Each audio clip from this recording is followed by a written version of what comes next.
Clara Bennett pressed her mother's last letter against her chest so hard her knuckles turned white.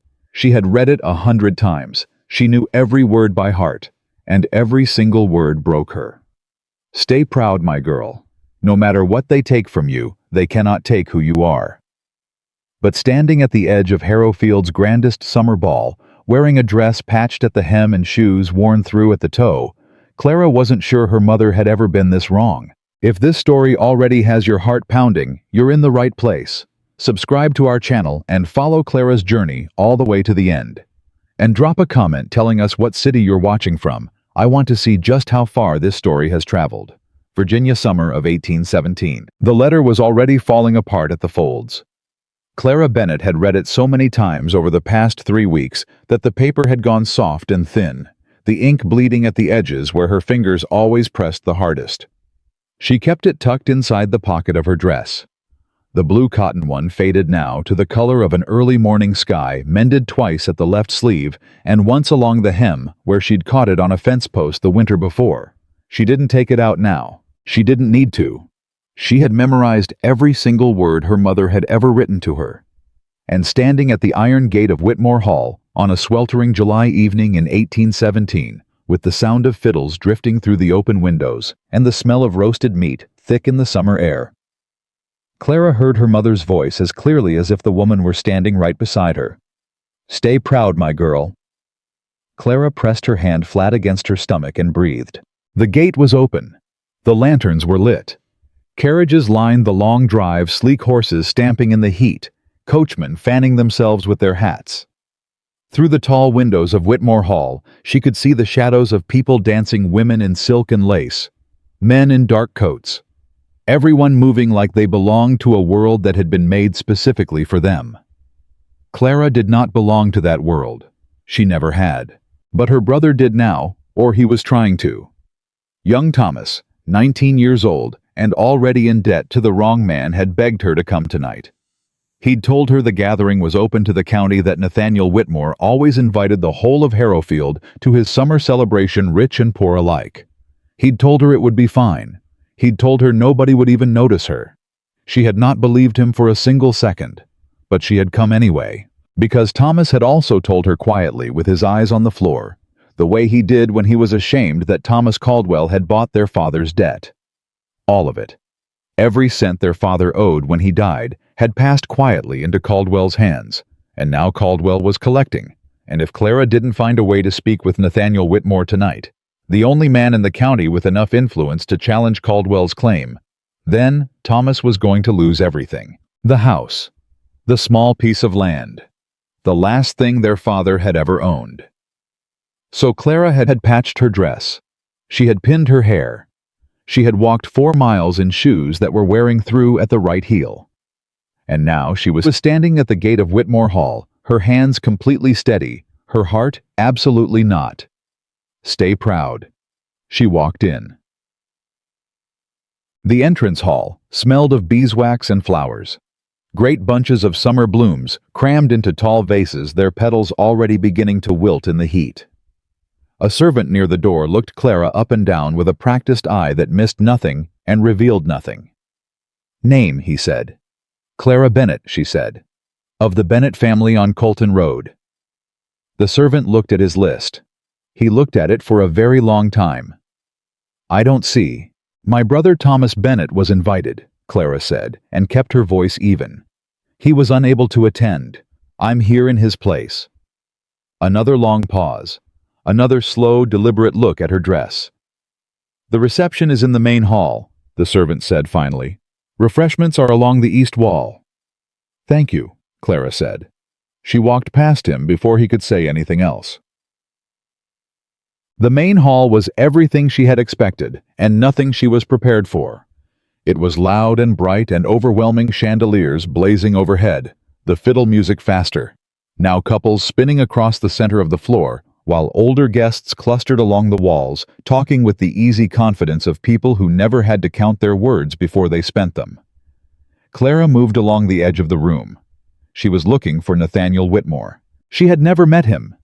She had seen him once from a distance at the county market 2 springs ago, a tall man, dark-haired, standing apart from the crowd, in a way that didn't look like shyness and didn't look like arrogance, but something in between that Clara hadn't been able to name. He had not been smiling. He had been watching the market the way a man watches a river, like he was calculating the current, measuring the depth, deciding whether or not it was worth crossing. She had thought at the time that he looked lonely. She had thought that was a strange thing to think about the wealthiest man in Harrowfield County. She was still thinking about it now. "You're looking for someone."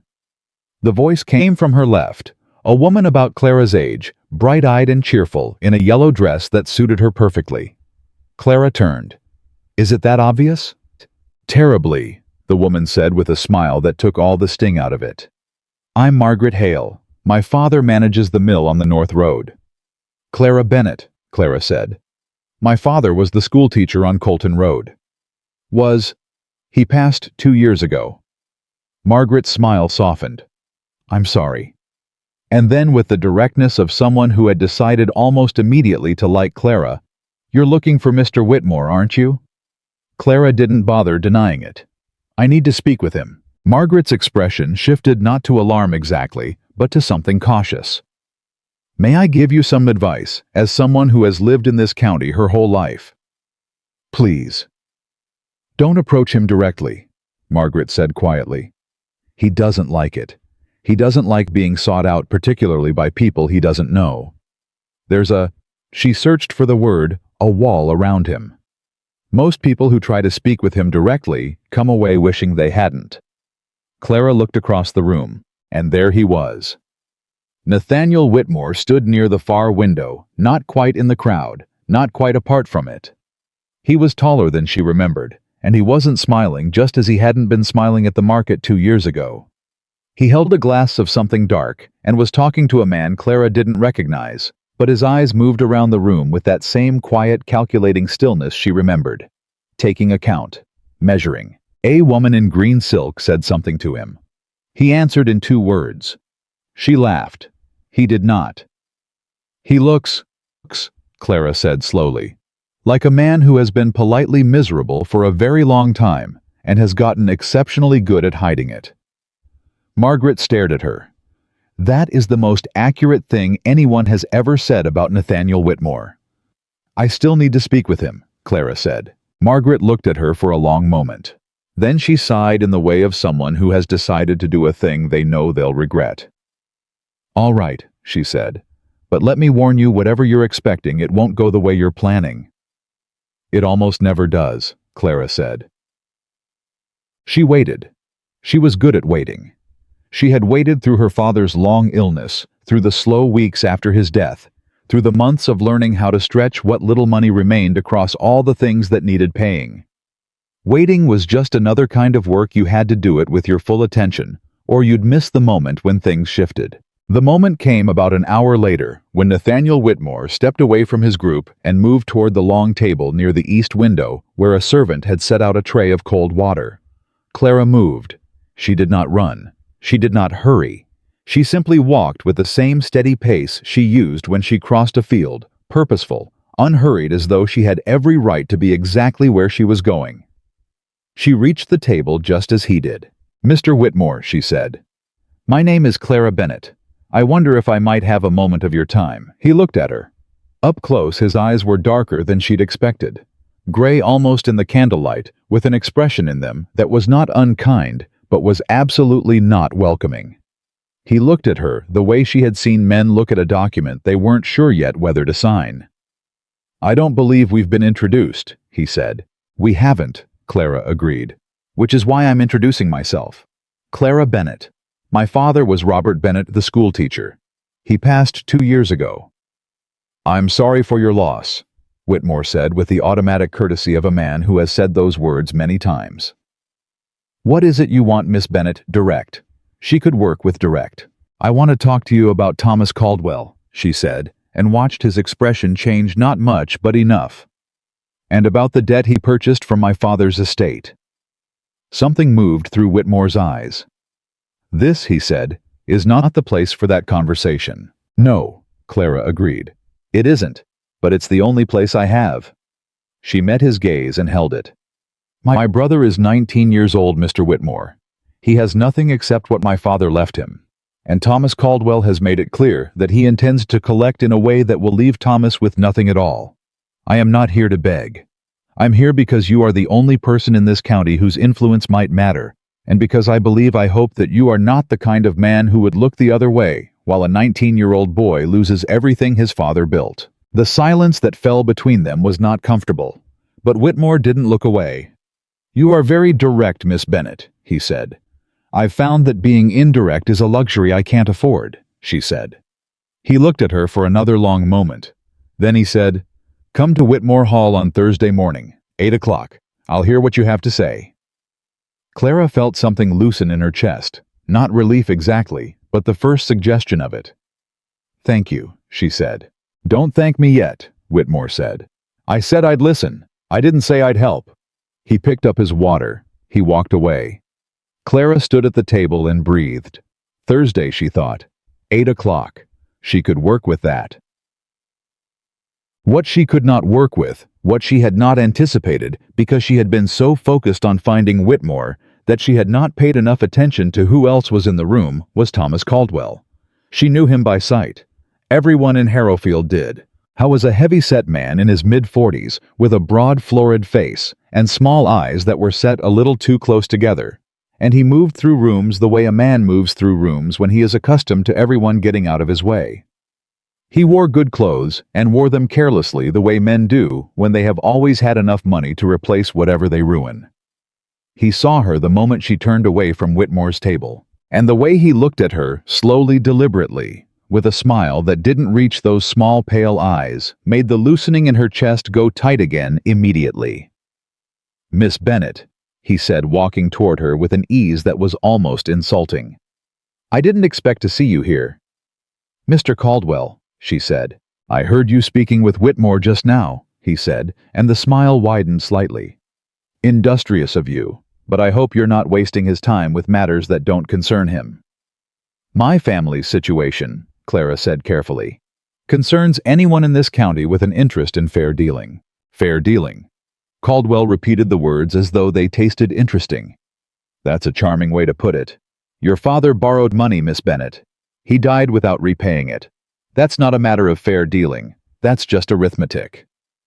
My father borrowed money from the Harrowfield County Bank, Clara said. Not from you. Banks sell debts, Caldwell said pleasantly. It's one of the things they do. And when they sold your father's debt, I bought it.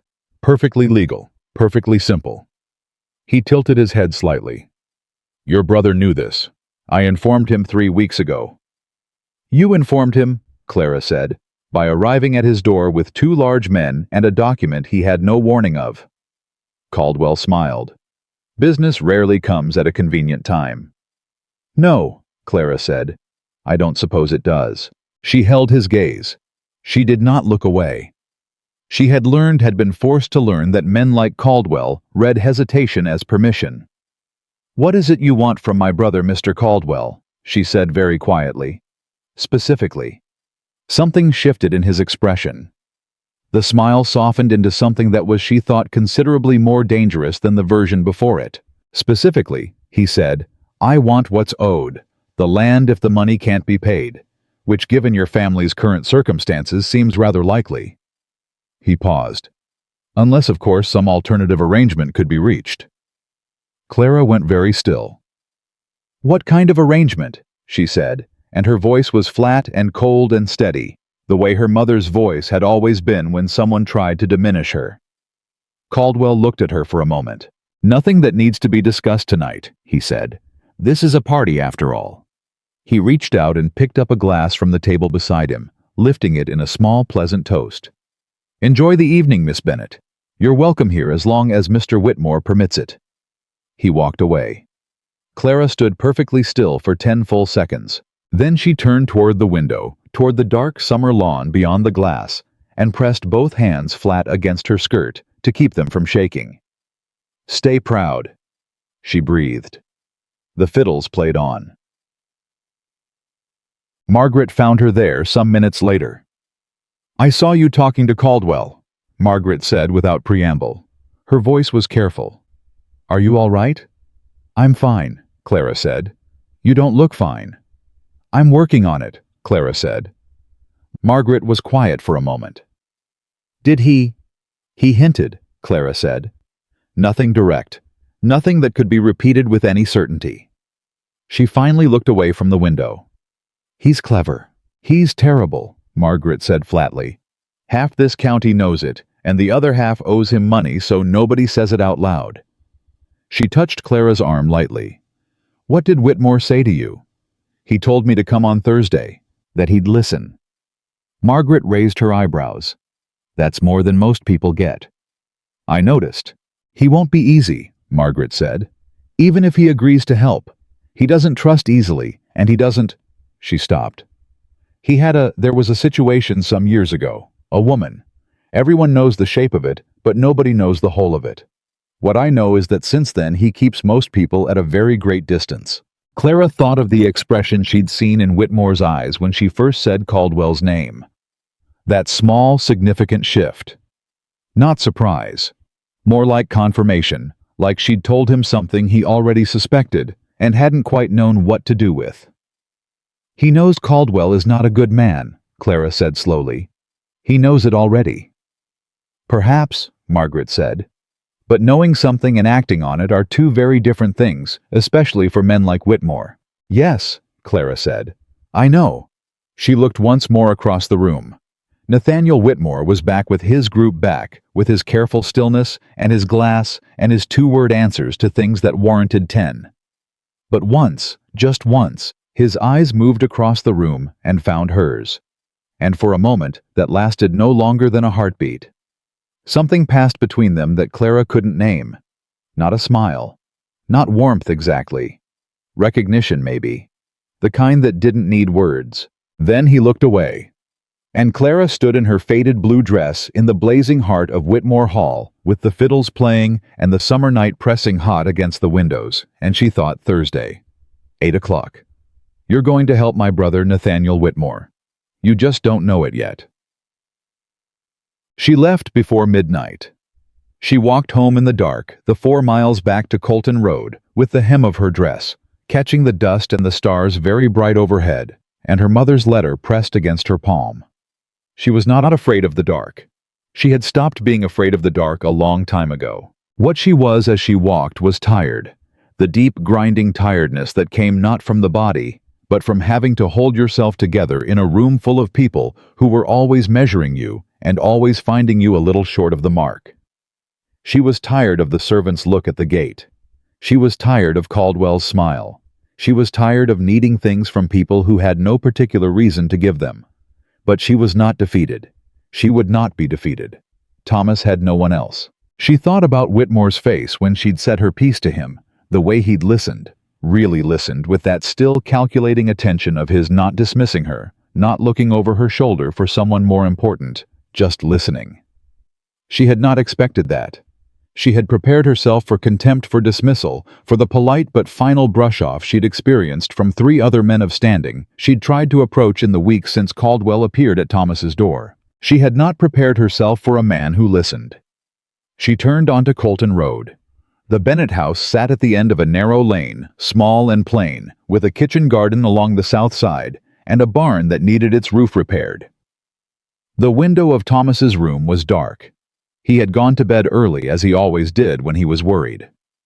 Thomas slept through worry. Clara couldn't sleep through anything. She let herself in through the kitchen door. She sat at the kitchen table. She took her mother's letter from her pocket. And she read it one more time in the light of the single candle she allowed herself, because she was not going to waste a second one. "Stay proud, my girl. No matter what they take from you, they cannot take who you are." "I know, Mama," Clara said softly to the letter, and to the dark, and to the memory of a woman who had died too young, and too quietly, and with too much dignity for the world she'd been given. "I know." She folded the letter. She put it away. She blew out the candle. And in the dark of the kitchen, sitting straight in her chair with her hands folded on the table, Clara Bennett made herself a promise. She was going to walk into Whitmore Hall on Thursday morning at 8 o'clock. She was going to say her piece calmly and clearly, and without asking for pity. And she was not going to leave until Nathaniel Whitmore understood that her brother was not a debt to be collected. He was a boy. He was her boy. And nobody, not Thomas Caldwell, not half the county, not even the richest, coldest, most carefully guarded man in Harrowfield, was going to take what little he had left. Not while Clara Bennett was still breathing. Thursday came the way hard things always come too fast and not fast enough at the same time. Clara was awake before the sun. She had not slept well. She had lain in the dark, listening to Thomas breathe through the thin wall between their rooms, and thought about everything she needed to say, and every way it could go wrong. By the time the first gray light came through her window, she had rehearsed the conversation so many times in her head that it had stopped feeling like a conversation and started feeling like a verdict. She washed her face. She put on the blue dress again. It was the best she had. She repinned her hair 3 times before she was satisfied, then immediately decided she was being foolish and stopped thinking about her hair altogether. She left before Thomas woke up because if he saw her leaving, he would want to come with her, and if he came with her, he would say something impulsive and ruin everything. Thomas was a good boy. He was also 19 years old and had inherited exactly none of their mother's patience. She walked the 4 miles to Whitmore Hall in the early morning cool before the summer heat had fully committed itself to the day, and she arrived at the front door at 3 minutes to 8. A different servant answered, this time older with a long face and a manner that suggested he had spent 30 years perfecting the art of expressing nothing. "Miss Bennett," he said. "Mr. Whitmore is expecting you. Please follow me." She followed him through a hallway that felt different in the morning than it had the night of the party, quieter, less performed, more like a house, and less like a stage. She noticed things she hadn't noticed before. A clock on the wall that had stopped at 2:30. A small painting near the staircase, a woman dark-haired with a serious face that was hung slightly crooked as though someone had moved it once and never quite gotten it right again. The servant led her to a room off the east corridor and opened the door. "Miss Bennett, sir," he said and stepped aside. Nathaniel Whitmore was standing behind a large desk that was covered in papers, maps, and what appeared to be 3 different ledgers opened to 3 different pages. He was in his working clothes, a plain dark coat, no cravat. His hair not quite settled, and he looked, Clara thought, considerably more human than he had the night of the party. He also looked like a man who had been up since before she had, which made her feel unexpectedly slightly better about the whole thing. "Miss Bennett," he said, "sit down." "Good morning," she said, and sat. He didn't sit. He stood behind his desk and looked at her with that same measuring, careful attention. And Clara looked back at him with the same steadiness she had used the night before, because she had decided somewhere on the walk over that the only thing she had to offer in this room was honesty, and she was going to offer it completely.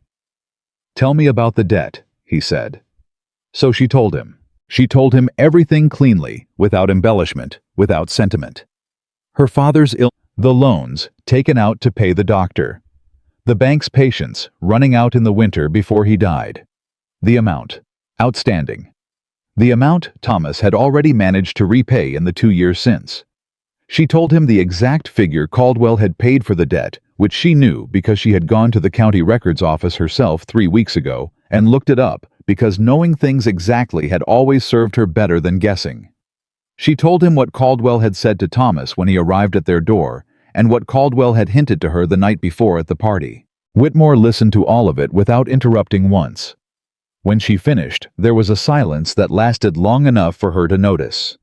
The stopped clock was also in this room. A different one on the mantel also stopped also at 2:30.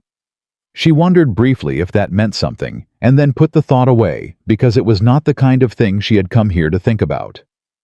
"The hint," Whitmore said finally. "From Caldwell, at the party. What exactly did he say?" "He said he was open to an alternative arrangement," Clara said. "He did not specify what the arrangement was." "He didn't need to," Whitmore said, and his voice had gone flat in a way that was not anger exactly, but was adjacent to it. "No," Clara agreed. "He didn't." Whitmore moved around the desk and went to the window. He stood there with his back to her, which she supposed was either a sign that he was thinking, or a sign that he was about to dismiss her, and she couldn't yet tell which. "Caldwell has been buying debt in this county for 4 years, he said without turning around. He has done it quietly, and he has done it carefully, and he has been extremely skilled at making each individual case look like nothing more than a private business transaction. But it isn't, Clara said. No. Whitmore turned. Taken together, it's a pattern. And the pattern is that Caldwell now holds leverage over approximately 40% of the farming families in Harrowfield County. He paused.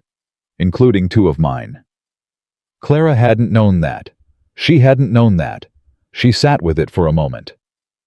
Which is why you listened to me last night, she said slowly. Which is partly why I listened to you last night, he said. She looked at him. He looked at her. And there it was again, that thing she hadn't been able to name at the party. That sense of recognition of 2 people finding they are standing on the same side of a thing without having agreed to be there. What do you need from me? She said. At the moment, Whitmore said. A record. Dates, amounts, specific words, spoken names of anyone present. Everything you can document about Caldwell's approach to your family. He moved back to the desk. Written down, signed, with your brother's signature as well if he'll give it. He'll give it, Clara said. You're certain? I'm his sister, Clara said. I'll make him certain. Something moved through Whitmore's expression, quick, almost involuntary. It might have been amusement. It was gone before she could be sure. All right, he said. He picked up one of the ledgers and turned it over on the desk, opening it to a blank page at the back. He picked up a pen. Let's start from the beginning. The date your father first borrowed from the bank. Clara sat forward in her chair, and they began. They worked for 2 hours. Whitmore asked questions that were precise and methodical, and Clara answered them with the same precision, pulling dates from her memory with a confidence that made him pause once to look at her. You have an unusual memory, he said. I had an unusual father, she said. He believed that a woman with a sharp memory was worth more to the world than a woman with a pretty face. He drilled dates into me the way other fathers drill Bible verses. He sounds, Whitmore said slowly, like a man worth knowing. He was, Clara said. And then before the grief could settle, she added, he also had terrible handwriting, which is why I learned to read his account books, which is why I can tell you the exact date and amount of every bank transaction from the last 12 years of his life. Whitmore looked at her again. This time she was certain it was amusement. It lasted slightly longer than before. Write it all down, he said. In your own hand. Bring it back to me by end of the week. I can bring it Monday, Clara said. Friday, Whitmore said. Saturday, Clara said, because she had promised to help Margaret Hale with the market stall on Friday morning, and she was not going to break that promise, even for this. The corner of Whitmore's mouth moved. Saturday, he said. She stood up. She was already at the door when he spoke again. Miss Bennet. She turned. The hint Caldwell made, Whitmore said. His voice was careful, deliberate. You should know whatever arrangement he was implying, it would not have solved your brother's situation. Men like Caldwell don't make arrangements that cost them anything. They make arrangements that cost the other person everything. Clara held his gaze. I know that, Mr. Whitmore, she said. I wanted to be sure you did. I've been sure since the moment he smiled at me, she said. Good day. She walked out. The long-faced servant was waiting in the hall to show her out, but she barely noticed him.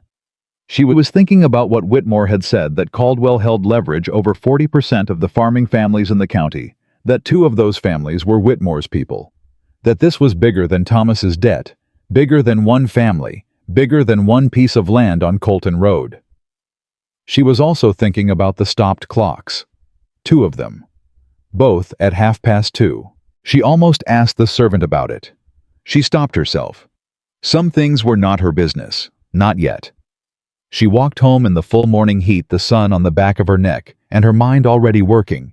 And when Thomas met her at the kitchen door with his hair still flattened from sleep and his eyes wide and anxious, she said, I need you to write down everything Caldwell said when he came to the door. Every word you can remember. And then I need you to sign it. Thomas stared at her. What happened? What happened? Clara said, moving past him into the kitchen. Is that we may not be alone in this. Now sit down. We have work to do. Thomas sat. and for the first time in 3 weeks, the knot in his face loosened just slightly, and he looked like a boy who had just been told against all odds that there was still a fighting chance. Clara did not tell him it was just a chance. She did not tell him it might not be enough. She sat across from him at the kitchen table, and she began to write, and Thomas wrote beside her, and the summer morning burned on outside, and neither of them stopped until the light had shifted from morning to noon, and the ink had run low in the pen. That was Thursday. On Saturday she went back. The same long-faced servant, the same east corridor. But this time, when he opened the door to the study, there was someone else in the room, a woman Clara didn't recognize standing near the window, with her arms crossed, and an expression of pointed displeasure directed at Nathaniel Whitmore, who was sitting behind his desk with the particular stillness of a man choosing not to respond to something. Both of them looked up when Clara walked in. "I'll come back," Clara said immediately. "No," Whitmore said. "Stay." The woman looked at Clara with the kind of look that assessed and classified in under 3 seconds. She was perhaps 60, with silver hair and a very straight back, and the kind of face that had once been beautiful and had become with age something considerably more formidable. "Who is this?" the woman said to Whitmore, not to Clara. "Clara Bennett," Whitmore said. "Robert Bennett's daughter. She's here on business." "Business," the woman repeated with a weight on the word that made it mean several other things simultaneously. "Miss Bennett," Whitmore said with the careful neutrality of a man navigating something he did not choose to be navigating. "This is my aunt, Mrs. Eleanor Whitmore. She visits from Richmond every summer." "A pleasure," Clara said. Mrs. Eleanor Whitmore looked at Clara's dress. She looked at her shoes. She looked at her hair. She did all of this with the efficiency of someone who has been making these assessments her entire life and has stopped pretending she isn't. "Robert Bennett's daughter," she said. "The schoolteacher's girl." "Yes, ma'am," Clara said. "Your father was a good man," Mrs. Whitmore said, which was not what Clara had expected, and the surprise must have shown, because the old woman's expression shifted very slightly towards something that might have been satisfaction. "He taught my nephew's children one winter before Nathaniel brought in his own tutor. The children came home knowing more in 6 weeks than they'd learned in the previous year." "He was good at what he did," Clara said. "How was—" Mrs. Whitmore agreed. She turned back to Whitmore. "We will continue our conversation later, Nathaniel." It was not a request. "Yes," Whitmore said. She left. The room breathed again. Whitmore looked at Clara. "Sit down," he said. "You have the papers." "I have the papers," Clara said, and put them on the desk.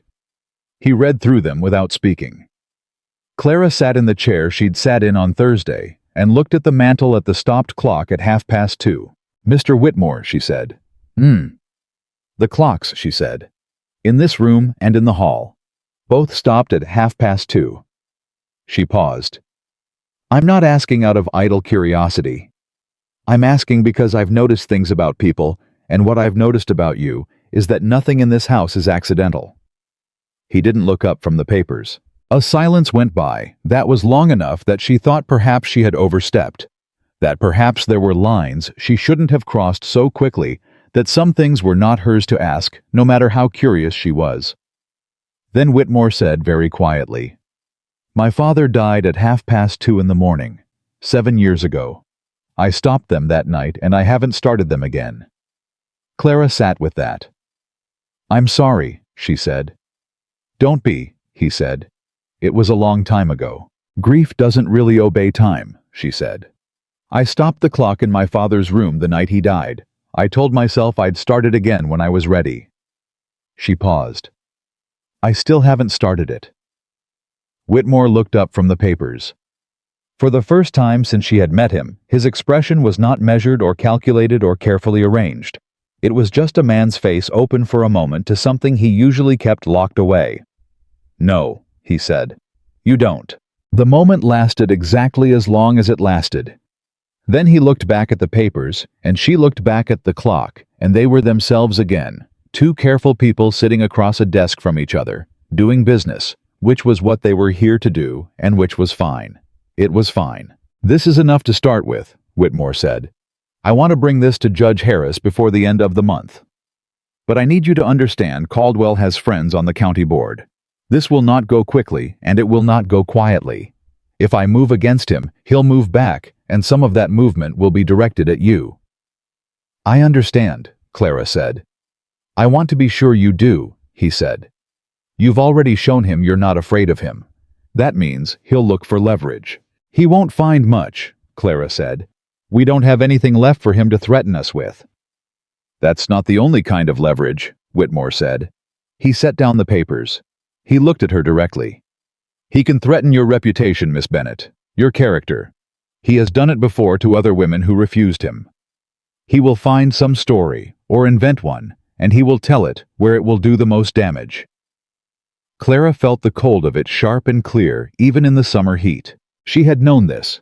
She had known it the way you know a storm is coming, abstractly, distantly. But hearing it said plainly in that flat, careful voice made it real. "Then we had better move quickly," she said. "Yes," Whitmore said. "We had." He stood up. He walked to the window. It was becoming something of a habit. She noticed Whitmore at the window when he was working something out, as though the distance helped him think. "There's something else," he said. She waited. "My aunt," he said. "Mrs. Whitmore. She has opinions about who belongs in this house and who doesn't. She will not interfere with business, but she will make her opinions known." He turned. "I'm telling you this so you're not surprised. Not so that you change anything about how you conduct yourself." Clara looked at him. "Mr. Whitmore," she said, with respect. "I grew up in a house where we patched our clothes and rationed our candles, and my father tutored the children of families like yours for less than a fair wage. I have been told in 100 different ways by 100 different people that I don't belong in rooms like this one." She held his gaze. "Your aunt's opinion of me will not be the first and will not be the last. I appreciate the warning, but I don't need it." He looked at her for a long moment. "No," he said. "I don't suppose you do." And something in the room shifted again, subtle, like the change in air before a storm, or the moment when a fire catches properly and begins to throw real heat. She felt it and didn't know what to call it, and she was fairly certain from the way Whitmore looked away slightly too quickly that he felt it too. Neither of them said anything about it. "I'll contact Judge Harris this week," Whitmore said. "I'll send word when I have news." "Thank you," Clara said. She left. And she was halfway down the drive when she heard running footsteps behind her, light and quick on the gravel, and turned to find that it was not Whitmore, and not the servant, but a small girl, perhaps 8 years old, with dark braids coming undone, and a smear of something on her chin, who stopped about 3 feet away, and looked at Clara with large, serious eyes. "Are you the teacher?" the girl said. Clara blinked. "I was a teacher, for several years. Yes." "Uncle Nathaniel said you were a teacher," the girl said. "I'm Abigail. I'm staying here for the summer."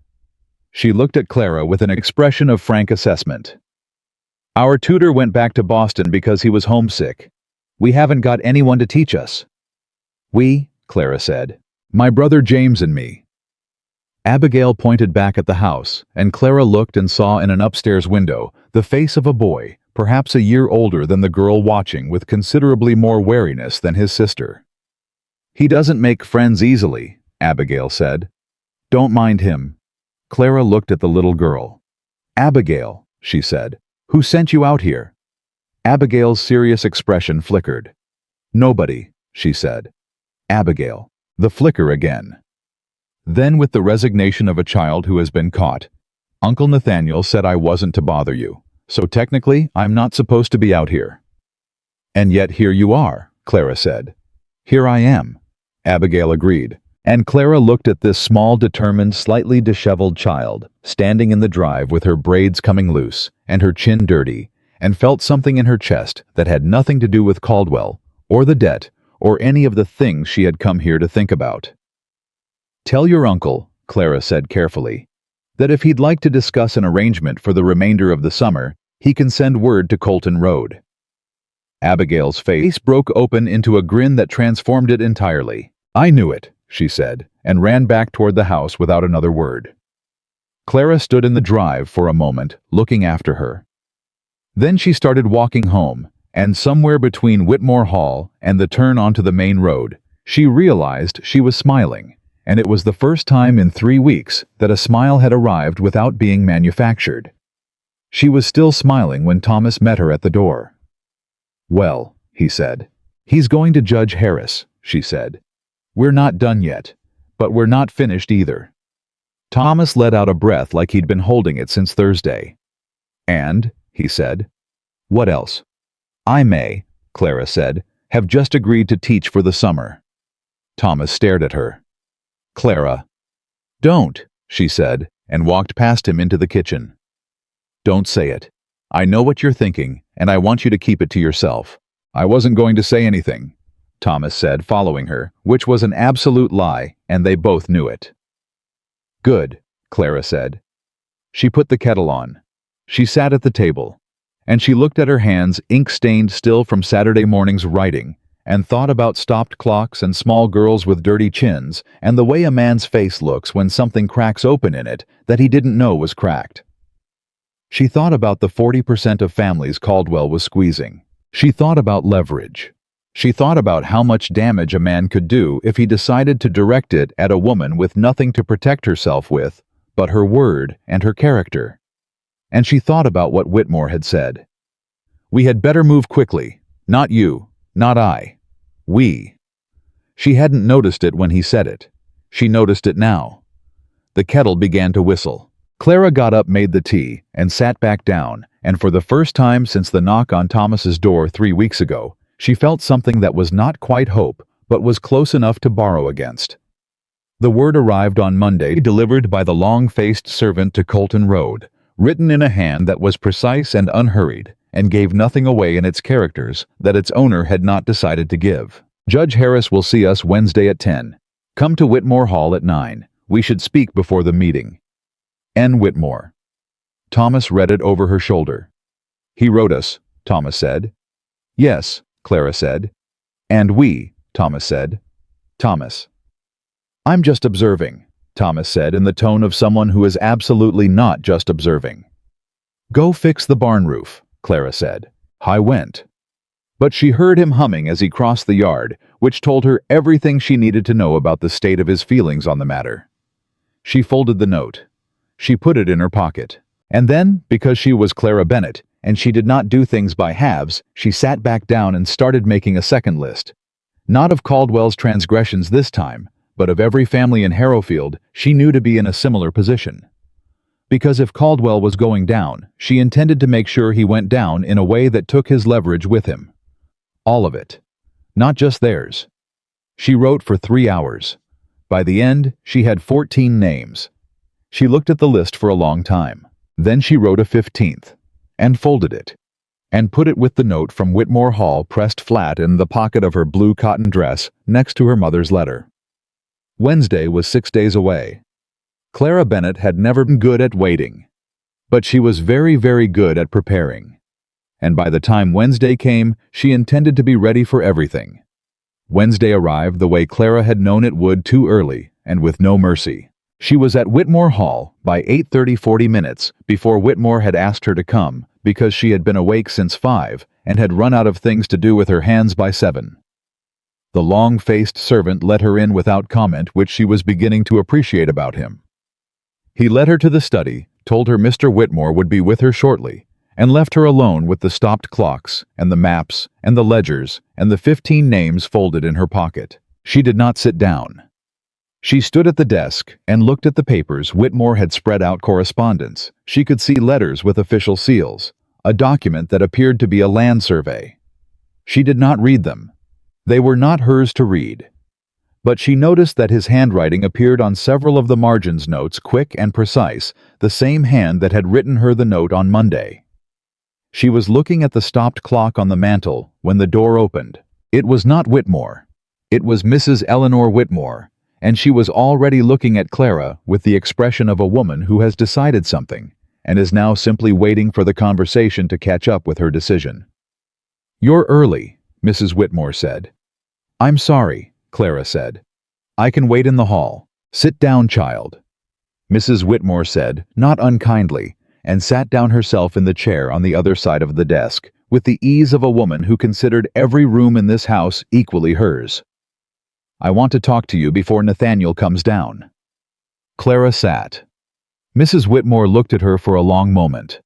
Not the assessing look from Saturday. Not the inventory of dress and shoes and hair. This was a different kind of looking. Slower. More serious. "How old are you?" Mrs. Whitmore said. 27, Clara said. "And you've been managing your family's affairs since your father died." "Since before that," Clara said. "My father was ill for the last 18 months of his life. I managed the household. And taught school." "And taught school," Clara agreed. Mrs. Whitmore was quiet for a moment. "My nephew," she said carefully, "has not brought a woman into this house in a professional capacity in 7 years.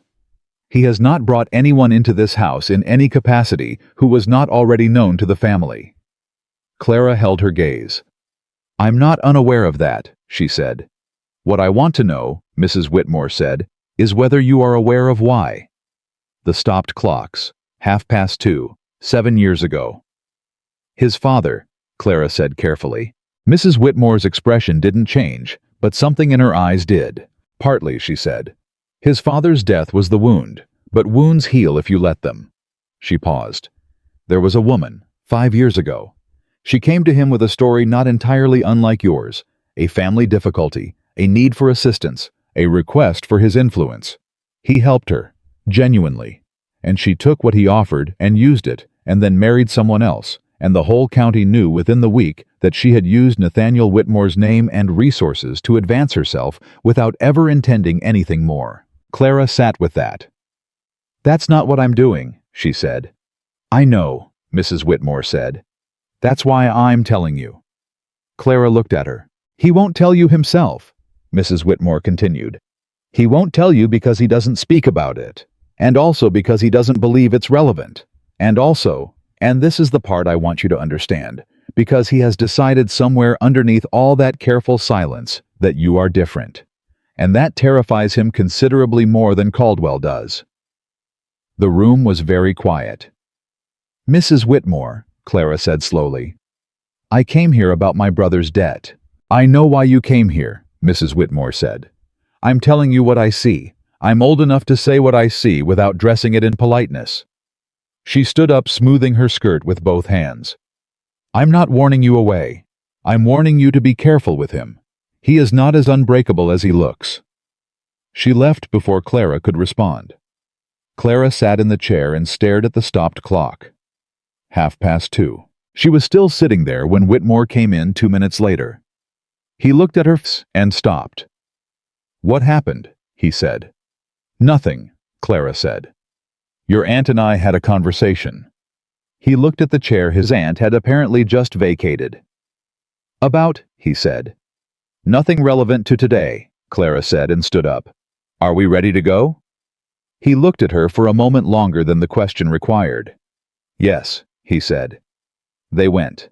The meeting with Judge Harris took place in the judge's office above the county courthouse, a room that smelled of old paper and tobacco, and the particular mustiness of authority that has been sitting in the same place for a very long time. Judge Harris was a small man with large hands and a habit of turning his pen end over end between his fingers while he listened, which he did now as Clara laid out everything. The debt, the purchase. Caldwell's approached the document. She and Thomas had signed the note of what Caldwell had said at the party. Whitmore sat beside her and said very little. He had told her on the walk over that she should do most of the talking, that her account was first-hand, and his was corroborating, and that Harris would respond better to a direct witness than to a man of means speaking on someone else's behalf. She had agreed, and she had done it, and she had watched Harris's pen turning and tried to read his face, and found it very nearly as unreadable as Whitmore's. When she finished, Harris was quiet for a long time. "Miss Bennet," he said finally, "what you've described is deeply troubling, and it is not, I will tell you plainly, the first time I have heard pieces of this story. But pieces are not enough. What you've brought me today is the beginning of a case, not the case itself." "What more do you need?" Clara said. "Other families," Harris said. "Other documented instances, not rumor paper, signed testimony. If Caldwell is doing what you're suggesting on the scale you're suggesting, there will be others who can speak to it. I have 14 names, Clara said, and put the list on the desk. Harris picked it up, read it, looked up at her. How long did it take you to compile this? He said. 3 hours, she said. Harris looked at Whitmore. Whitmore said nothing. But he had a very particular expression, the one she was beginning to recognize as Nathaniel Whitmore being surprised and not being quite fast enough to hide it. This helps, Harris said. This helps considerably. But I need you to understand approaching these families will not be without risk. Caldwell will know something is happening. People talk. I know, Clara said. And once he knows, Harris said, he will move. He will move against whoever he perceives as the primary threat. He looked at her steadily. That would be you, Miss Bennet. I know that too, she said. Harris turned his pen over one more time. All right, he said. I'll begin reviewing what can be filed. Whitmore, I'll need a deposition from you as well. What you know about Caldwell's land acquisitions, the men on the county board he's connected to. You'll have it, Whitmore said, by Friday. By Thursday, Whitmore said. Harris almost smiled. Then we have a start. He stood, and they stood, and he shook Whitmore's hand, and then turned to Clara and shook hers with the same firmness which she noticed and appreciated. Miss Bennet, what you've done here putting this together, it took courage. It took arithmetic, Clara said. My father would have said they're the same thing. Harris did smile at that. They left, on the steps outside in the full midday heat. Whitmore stopped walking. Clara stopped beside him. 14 names, he said without looking at her. In 3 hours. I know a lot of people, she said. My father taught their children. People tell schoolteachers things they don't tell anyone else. Why didn't you tell me about the list before the meeting? Clara considered the question. Because I didn't know yet if I trusted you enough to give it to you, she said. I knew I trusted you enough to bring it to Harris directly. He looked at her. That's a careful distinction, he said. Yes, she said. And now, he said. Do you trust me enough? She met his eyes. Ask me again in a week, she said. After we see how Caldwell responds. He nodded slowly, not offended. Something closer to respect. Fair enough, he said. They walked back to his carriage in silence, and it was not an uncomfortable silence. It was the silence of two people who have just done something together and have not yet decided what to call it. The week that followed was quiet in the way that a field is quiet before a storm comes across it. You could feel the pressure building. You just couldn't see where it was going to break. Clara visited 4 of the 14 families on her list. She was careful. She went as a neighbor, not as an advocate. She came with food, with offers to help with small repairs, with the ordinary excuses that women use to visit other women. And she listened. And what she heard from a Mrs. Patterson and a Mrs. Cole and a Mrs. Abernathy and a young widow named Ruth Sayers, who had 2 small children and a piece of land that Caldwell had been circling for 6 months, what she heard confirmed everything she had already suspected and made it worse. Caldwell wasn't just buying debt, he was manufacturing it. Ruth Sayers told her in a voice so low, Clara had to lean forward to catch it, that a man she didn't know had approached her late husband 2 years ago with an offer of a loan at rates that seemed manageable. The loan had come due all at once in a lump sum at terms. Her husband swore were different from what he'd signed. Her husband had died before he could fight it. Now the debt was Caldwell's. And Caldwell had recently suggested with that same pleasant smile that Clara remembered from the summer party that there were arrangements to be made. He used that word, Clara said. Arrangements. Yes, ma'am, Ruth said. Did he say what kind? Ruth looked at her children playing in the yard. He didn't have to, Ruth said. Clara put her hand over Ruth's on the table. I need you to write down what you just told me, she said. Every word, and sign it. Ruth looked up at her. Will it do anything? She said. Will it actually do anything, or will it just make him angrier? I don't know yet, Clara said. But I promise you this, I'm not going to leave you alone in it. Whatever happens next, you're not going to be the only one standing. Ruth looked at her for a long time. Then she reached for the pen. On Friday, Whitmore's note arrived at Colton Road again via the long-faced servant, who was beginning to feel like a fixed point in Clara's weekly routine. Caldwell filed a complaint with the county board this morning. He claims interference in private business matters. He named you specifically. Come to Whitmore Hall this afternoon if you're able. We need to talk. She went. Whitmore met her in the hall this time. Not the study. He was already in his coat, already moving. And when he saw her, his expression was taut in a way that told her the situation had moved faster than either of them had expected.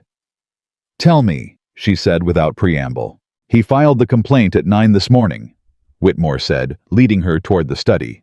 "He named you as having conducted a campaign of interference in lawful business proceedings. He also—" He stopped, turned, looked at her with the direct, unguarded seriousness she had learned by now to pay close attention to. "He also made a claim about your character, Clara." It was the first time he had used her first name. Neither of them marked it, and both of them noticed it. "What kind of claim?" she said.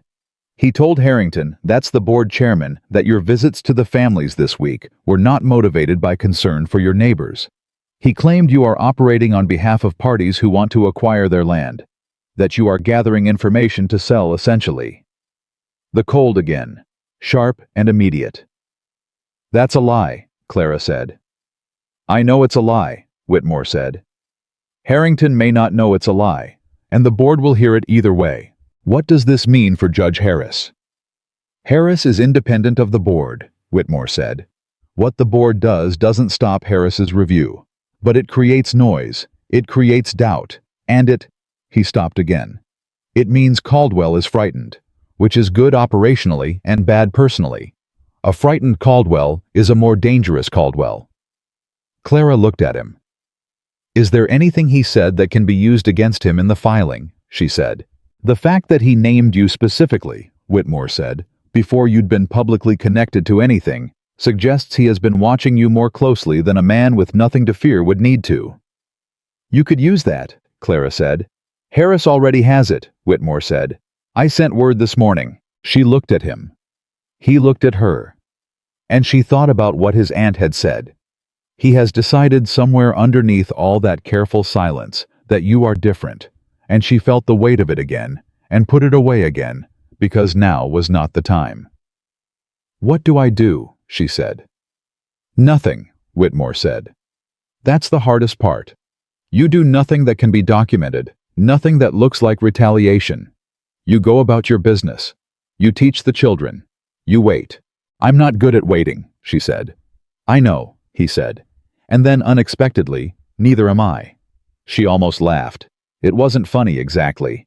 But there was something in the admission, voluntary, unprompted, out of character with everything she had observed about him, that loosened something in her chest. "All right," she said. "I'll wait." "Good," he said. He walked her to the door himself, which the long-faced servant usually did, and she didn't remark on it. At the door, with the afternoon sun hitting the gravel drive and making everything look more ordinary than it felt, he said, "The children, Abigail and James, you've been good with them this week." "Abigail is easy to be good with," Clara said. "James is getting there." "He doesn't trust easily," Whitmore said. "No," Clara said. "He doesn't.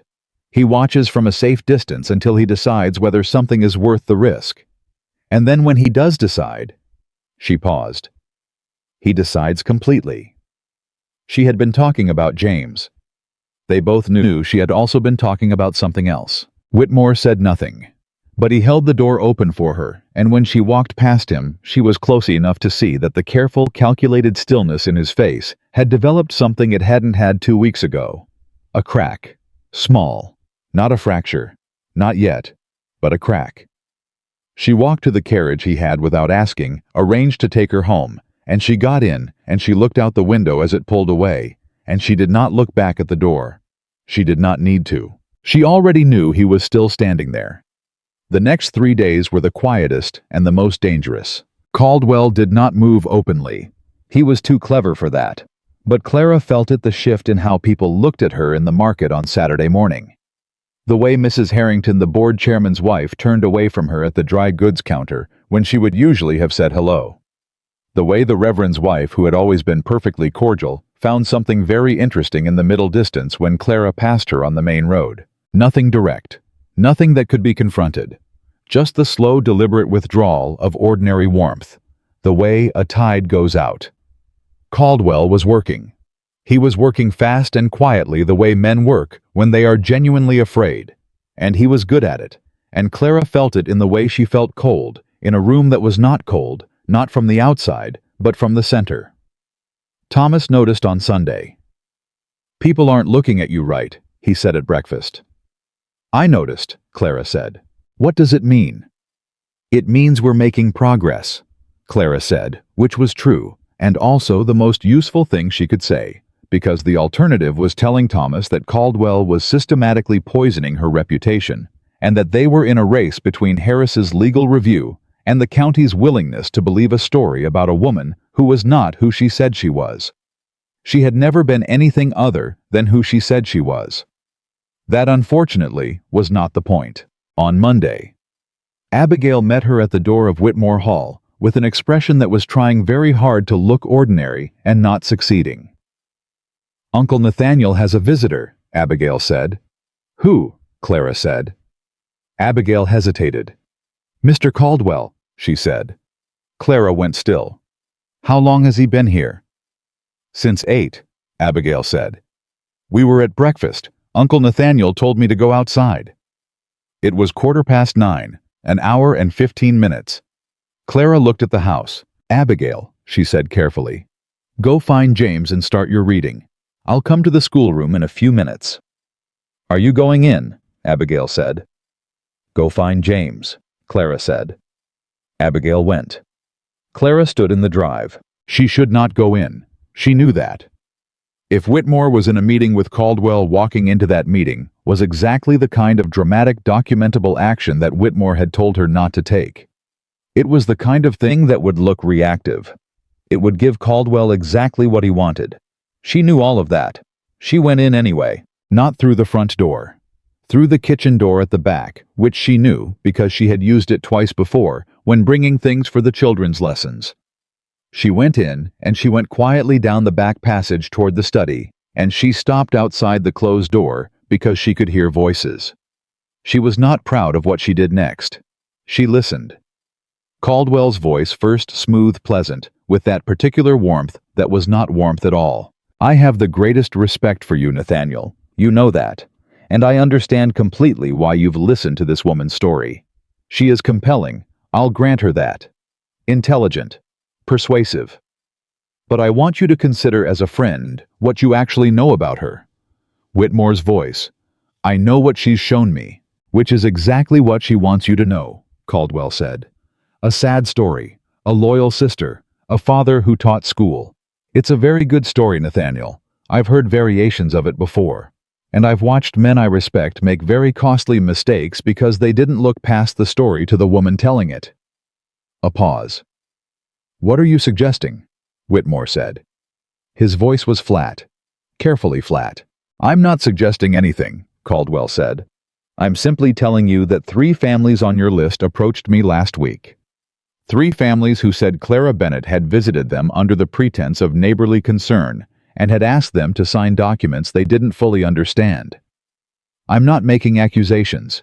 I'm simply saying the picture may be more complicated than you think." Clara's hands were pressed flat against the wall of the passage. 3 families. 3 families had gone to Caldwell after she visited them. She ran through the 14 names in her head and felt the jolt of it. Who had gone to him? Who had been frightened enough, or pressured enough, or offered enough to go to him and tell him what she'd said? "I'd want to speak with those families directly," Whitmore said.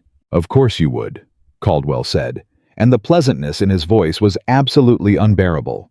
"That's why I'm here to give you the opportunity to do that before things go any further.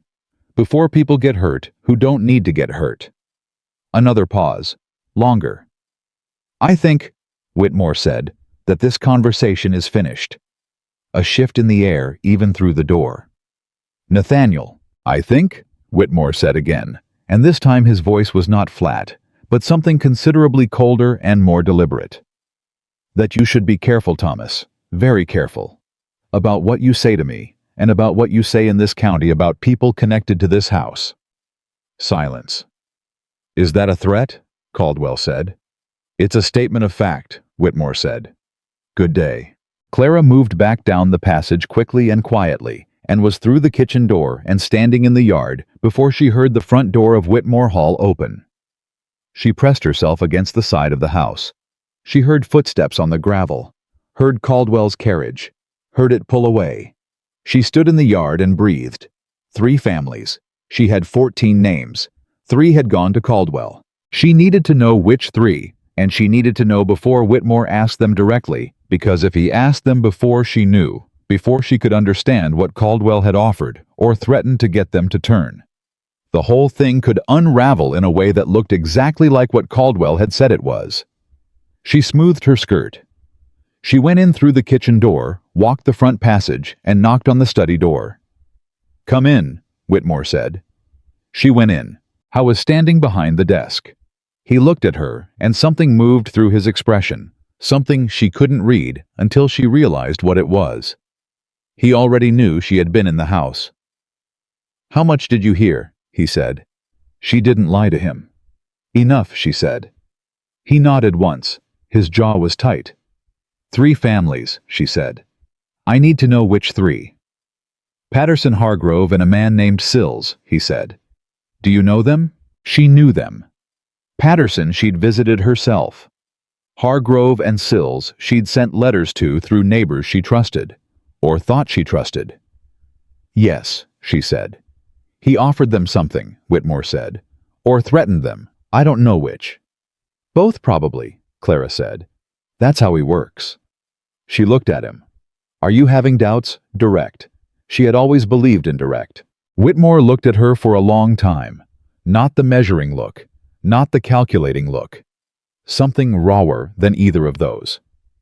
No, he said. Are you sure? Clara. Her name again, no title, and this time he chose it deliberately. I listened to that man for over an hour. I know the difference between someone telling the truth and someone building a case against the truth. I've known it my whole life. He stopped. He's afraid of you, not of me. Of you.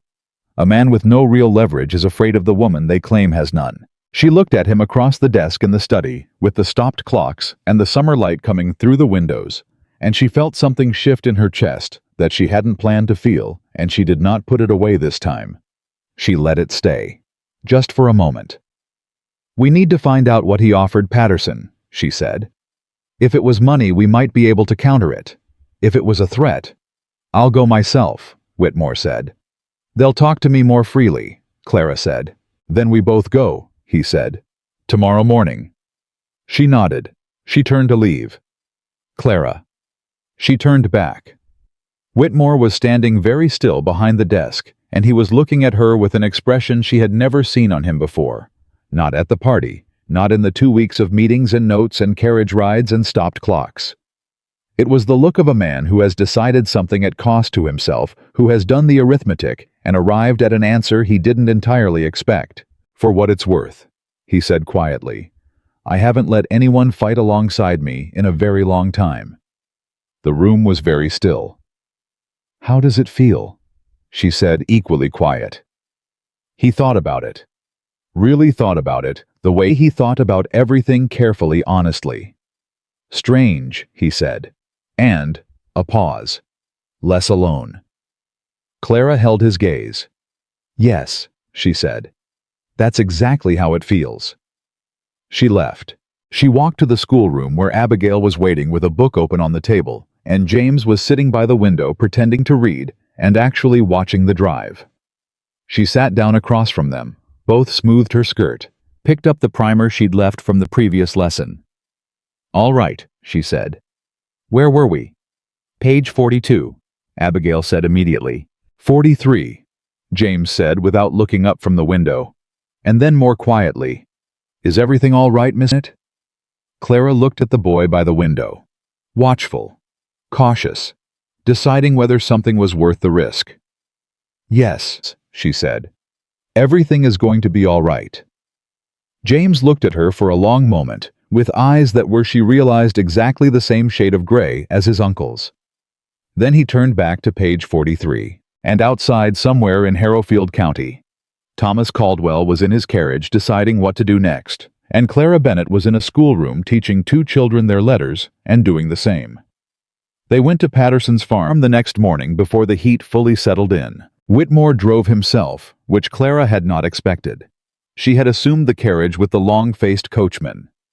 Instead, he arrived at Colton Road in a plain 2-seat buggy, no livery, no insignia, wearing his working clothes, the dark coat, no cravat. And when Thomas opened the door and saw Nathaniel Whitmore sitting in a plain buggy at the end of their lane, like an ordinary man, his jaw did something complicated.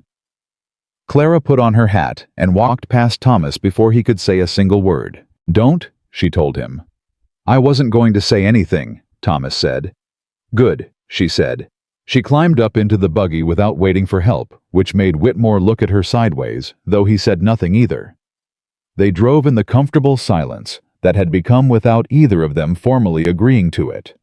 Their natural mode close enough to talk, quiet enough to think.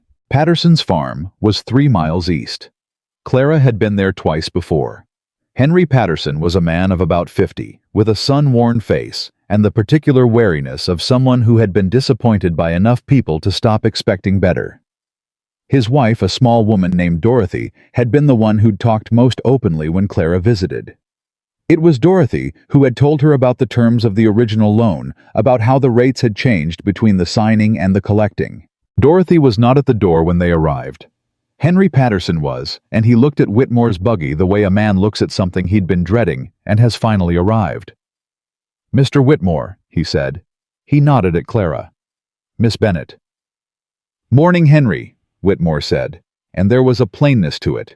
No title, no performance that Clara noticed and filed away. "Mind if we sit with you a few minutes?" Patterson looked at them both for a long moment. Then he stepped back from the door.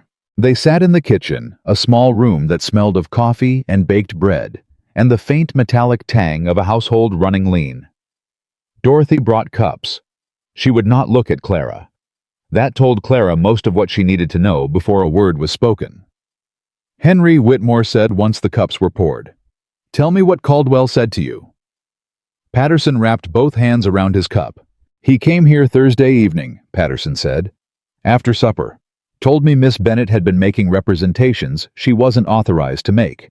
That she'd been telling families like ours that there was legal protection coming when there wasn't any. That she was—" He stopped. His jaw worked. "That she was gathering our information on behalf of a land syndicate operating out of Richmond." The word hit the room like a stone hitting water. Clara did not move. "And you believed him?" she said quietly. Patterson finally looked at her. And the expression on his face was not hostility, it was worse than hostility. It was guilt. "My wife cried for 2 hours after Miss Bennett left the first time," he said. "First time in 3 years somebody came here and made her feel like maybe things could be different. And then Caldwell sat right there in that chair and he was so—" Patterson pressed his lips together. "He was so certain, so calm. He had a letter." "What kind of letter?" Whitmore said. "Said it was correspondence." Patterson looked at his hands. "Between Miss Bennett and a man in Richmond, a Mr. Franklin Avery, about property acquisition in Harrowfield County." Clara felt the cold come up through her chest so fast it almost took her breath. "May I see this letter?" she said. Patterson looked at Whitmore, who nodded once. Patterson left the room, came back with a folded piece of paper, set it on the table. Clara picked it up and read it. It was her name at the top. Her handwriting, or something so close to her handwriting that the difference would not be visible to someone who didn't know the original. The content was 3 paragraphs businesslike, and damning a discussion of families under financial pressure, their approximate land values and estimate of what acquisition might cost if leveraged correctly. She read it twice. She set it down on the table. "This is a forgery," she said. Patterson said nothing. "Henry." Whitmore's voice quiet but carrying. "Look at me." Patterson looked up. Has Miss Bennet at any point in your acquaintance with her given you reason to believe she was anything other than what she said she was? A long silence. No, Patterson said. Has Caldwell, in the time he has held your debt, given you any reason to believe he is acting in your interest? Another silence. Longer. No, Patterson said. Then I want you to consider, Whitmore said, which man you are more afraid of, and whether the man you're more afraid of is the man more likely to have written that letter. The silence that followed was the loudest thing in the room. Dorothy, who had been standing near the stove, put down the cloth she'd been holding and came to the table and sat down beside her husband. She looked at Clara. I'm sorry, Dorothy said. I'm sorry, Miss Bennet. I told Henry I said it didn't sound like you. It's all right, Clara said. It wasn't entirely, but it was also the most honest thing anyone had said in the room. What matters now is what we do next. She looked at Patterson. Will you give me back that letter? It's not mine to give, Patterson said. Caldwell said he needed it back when he was done showing it around. When he was done showing it around. Clara looked at Whitmore. Whitmore looked at the letter. He's showing it to every family on the list, Whitmore said. Yes, Clara said. He had it made and he's taking it from door to door, which means by the time we get to the next name on the list, they'll already have seen it. She thought fast. How many people do you think he's reached? Since Thursday, Whitmore said. 4 days. If he went every day, he stopped. 8, maybe 10. Out of 14 names. Clara pressed both palms flat on the table, not in distress in calculation. Whitmore recognized the gesture. She could see it in the way he watched her, because she had done the same thing at his desk when she was working something out. We need to get ahead of him, she said. Not chase him, get in front. The families he hasn't reached yet, Whitmore said. Yes. And we need one of them, one person who has seen the letter and will say on record that Caldwell presented it personally, that he asked for it back, that he is circulating it as a tool of intimidation. She looked at Patterson. Henry, I'm asking you directly. Will you testify to what Caldwell did Thursday evening? Not what the letter says what he did. The fact that he came to your door with it. The fact that he asked for it back. Patterson looked at his wife. Dorothy reached over and took her husband's hand on the table. Yes, Patterson said. We'll testify. Something in Clara's chest loosened. Not relief, not yet, but the first thread of it. Thank you, she said. They left within the hour and drove hard to the next 2 names on the list. A widow named Martha Greer and a farmer called Solomon Webb. And at Martha Greer's house, they were 20 minutes too late. Caldwell's carriage tracks still fresh in the mud of the lane, and Martha was sitting at her kitchen table with the look of someone who has just watched the last of her certainty walk out the door with a pleasant smile. But at Solomon Webb's farm, they arrived first. Webb was a tall, angular man who said very little and listened very carefully. And when Whitmore laid out what Caldwell was doing cleanly without rhetoric, just the facts assembled in order. Webb sat quietly for a full minute after he finished. I knew it was coming, Webb said finally. I knew when he bought the debt he'd come for the land eventually. Men like that always do. He looked at Clara. What do you need? Your testimony, Clara said. Your signature. And if Caldwell comes to you with a letter about me, I need you to ask to keep it. Webb's eyes narrowed. Can he make me give it back?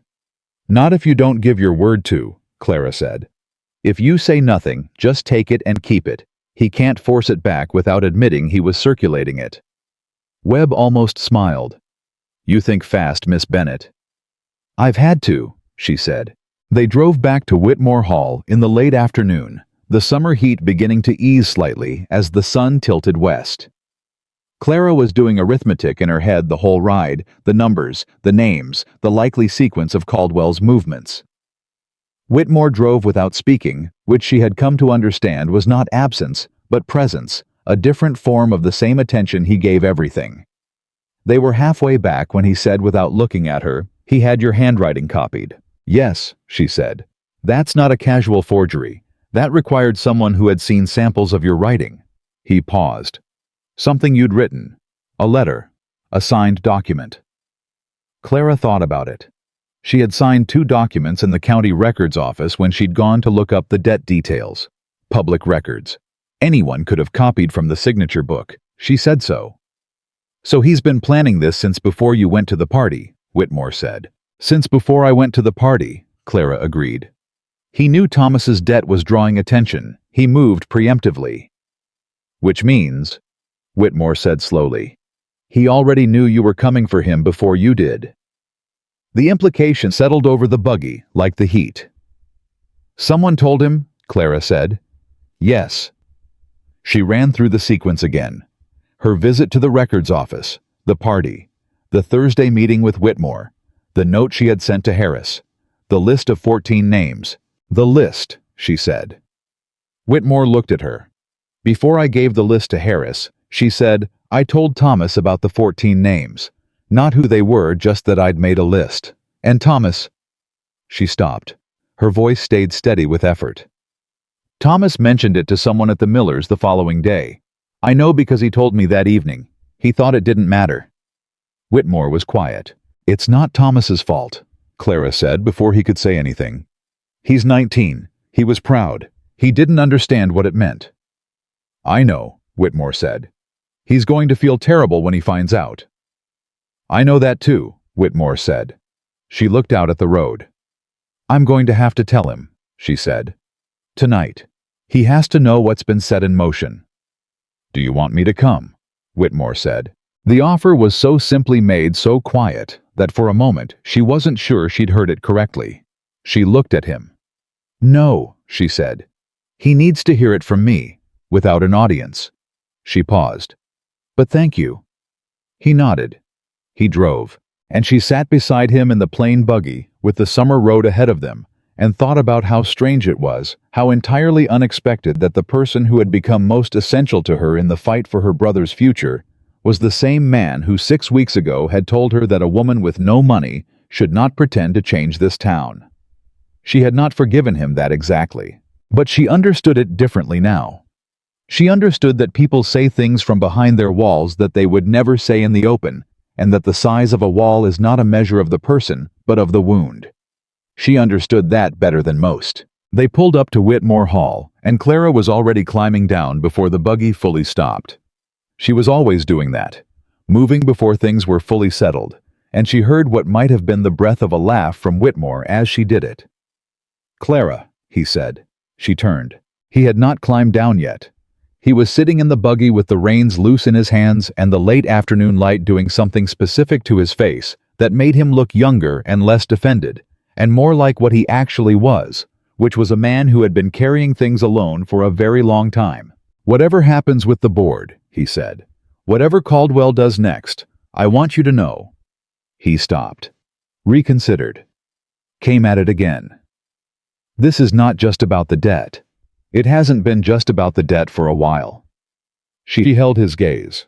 I know, she said. She didn't say anything else. Neither did he.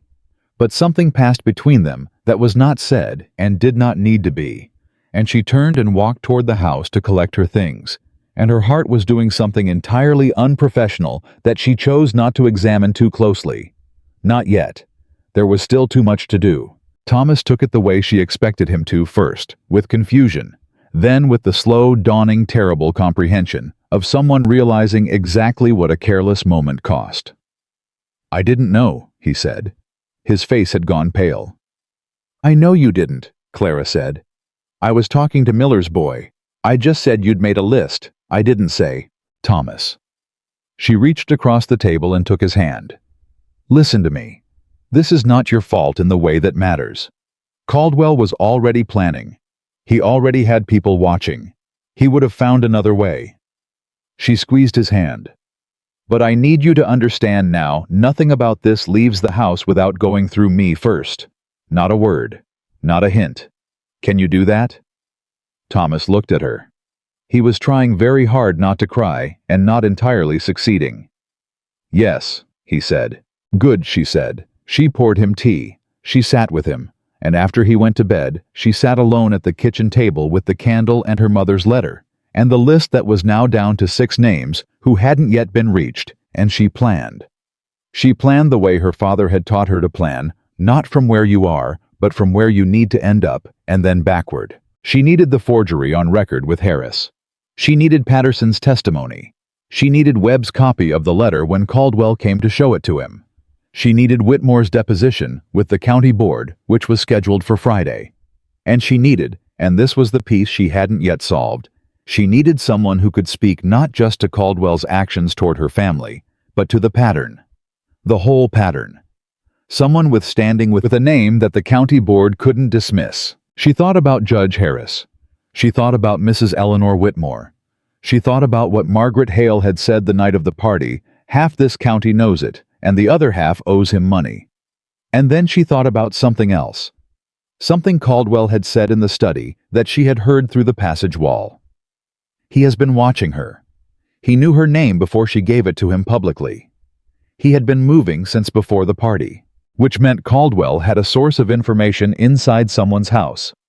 The thought arrived fully formed and cold and absolutely certain. She sat with it for a very long time. Then she blew out the candle and went to bed and lay in the dark and thought about which house it was. By the time morning came, she thought she knew. She did not go to Whitmore Hall.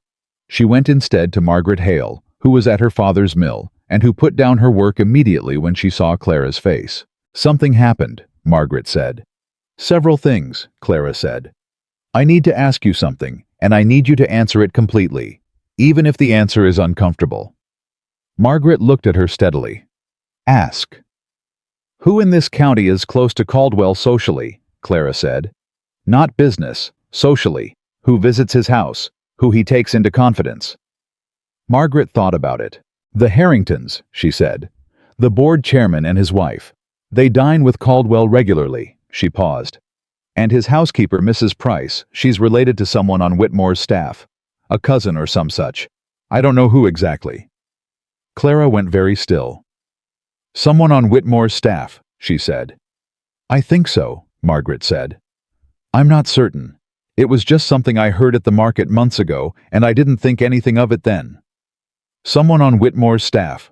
Whitmore had told her in this very house that Caldwell held leverage over two families connected to him.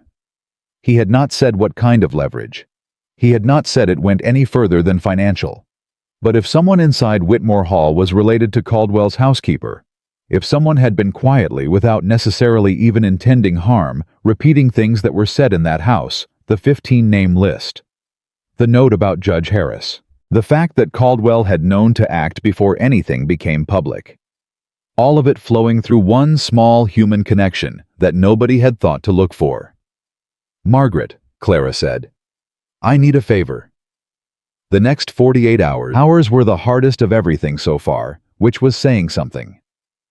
Clara went to Whitmore that afternoon and told him what she suspected quietly directly in the study, with the door closed, and both of them standing, because neither had thought to sit. He listened without interrupting, which was how he always listened. When she finished, the silence was different from his usual silences. Tighter, with something moving under the surface of it that took her a moment to identify. He was angry. Not at her. The kind of anger that turns inward at oneself for not having seen. I should have, he started. You couldn't have known, Clara said. I should have considered it, he said. If Caldwell has leverage over people connected to this house, I should have considered that information was leaving. You're considering it now, she said. He looked at her. His jaw was tight. This puts you at more risk, not less. I know. It means he's had eyes inside this house the entire time you've been coming here. Everything we've discussed, Harris, the family's the list. I know Nathaniel. His name. She had used it without deciding to the same way he had used hers, before deciding to, and neither of them moved for a full 3 seconds after it landed in the room. What do you want to do? He said. His voice was very careful. I want to use it, she said. He looked at her. If information has been going out, Clara said, we can control what information goes out. We can say things in this house, specific things that we want Caldwell to hear, and we can see what he does with them. The tightness in his face shifted. The anger was still there, but the intelligence was moving over it now, like light coming through a shutter. A false trail, he said. A specific one, she said. We tell him through whatever channel has been opened that Judge Harris has found a problem with the filing, that the case may not be sustainable, that I'm considering withdrawing. And we watch, Whitmore said slowly, to see how fast he relaxes, and what he does when he thinks the pressure is off.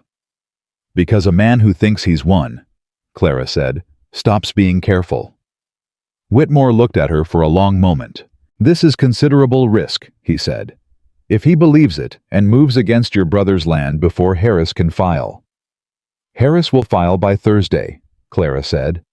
Margaret is hand-delivering a letter to Harris this afternoon. I've already written it. You've already written it, he repeated. I went to Margaret this morning. Another silence. You didn't tell me you were going to Margaret, he said. I didn't know yet if what I suspected was right, she said. I didn't want to say it out loud until I was more certain. She met his eyes. I was protecting you. Something happened in his face then that she had not seen before. Not the crack from before, this was different. Deeper. The expression of a man who is being offered something he had decided he would never again allow himself to need, and finding to his own bewilderment that he wants it anyway. Nobody, he said very quietly, has protected me in a very long time. The room held that. I know, she said just as quietly. I know it's strange. It's strange for me too. She kept her eyes on his. But we are in this together, and that means we protect each other, even from information we haven't confirmed yet. He was quiet for a long moment. All right, he said. All right, she said. And then, because he was Nathaniel Whitmore, and he did not do things part way once he had decided to do them. I'll speak to the staff this evening, quietly. I'll let the information through the right channel before nightfall. And I'll be at Harris's office when it opens Thursday morning, Clara said, with Patterson's testimony and Webb's letter when Caldwell delivers it. If he delivers it, Whitmore said. He'll deliver it, Clara said. Webb told him he'd be home Wednesday afternoon. Caldwell won't wait. Whitmore looked at her. You planned the timing with Webb, he said. Yes. Yesterday at the farm, while you were speaking with his wife in the yard. He stared at her, and then he laughed. It was brief, barely a laugh at all, more like the ghost of something that had clearly been living behind that careful stillness for a very long time, and finally found a door left open. But it was real. It was entirely real, and it changed his face completely, and Clara felt it in her chest like a match struck in a dark room. Clara Bennett, he said, and there was something in the way he said it, not surprise, not quite admiration, something that had the qualities of both and was entirely its own thing. Is that all right? She said, because she genuinely wasn't sure she had moved without telling him, had made plans that included him without consulting him, and she knew that was not a small thing. Yes, he said. And then after a beat, don't stop. She looked at him. Don't stop moving the way you move, he said. I've spent years making sure every step I took was measured and deliberate and approved by every relevant party before I took it. He paused. It has kept me safe. It has also kept me absolutely still. And I find... He stopped.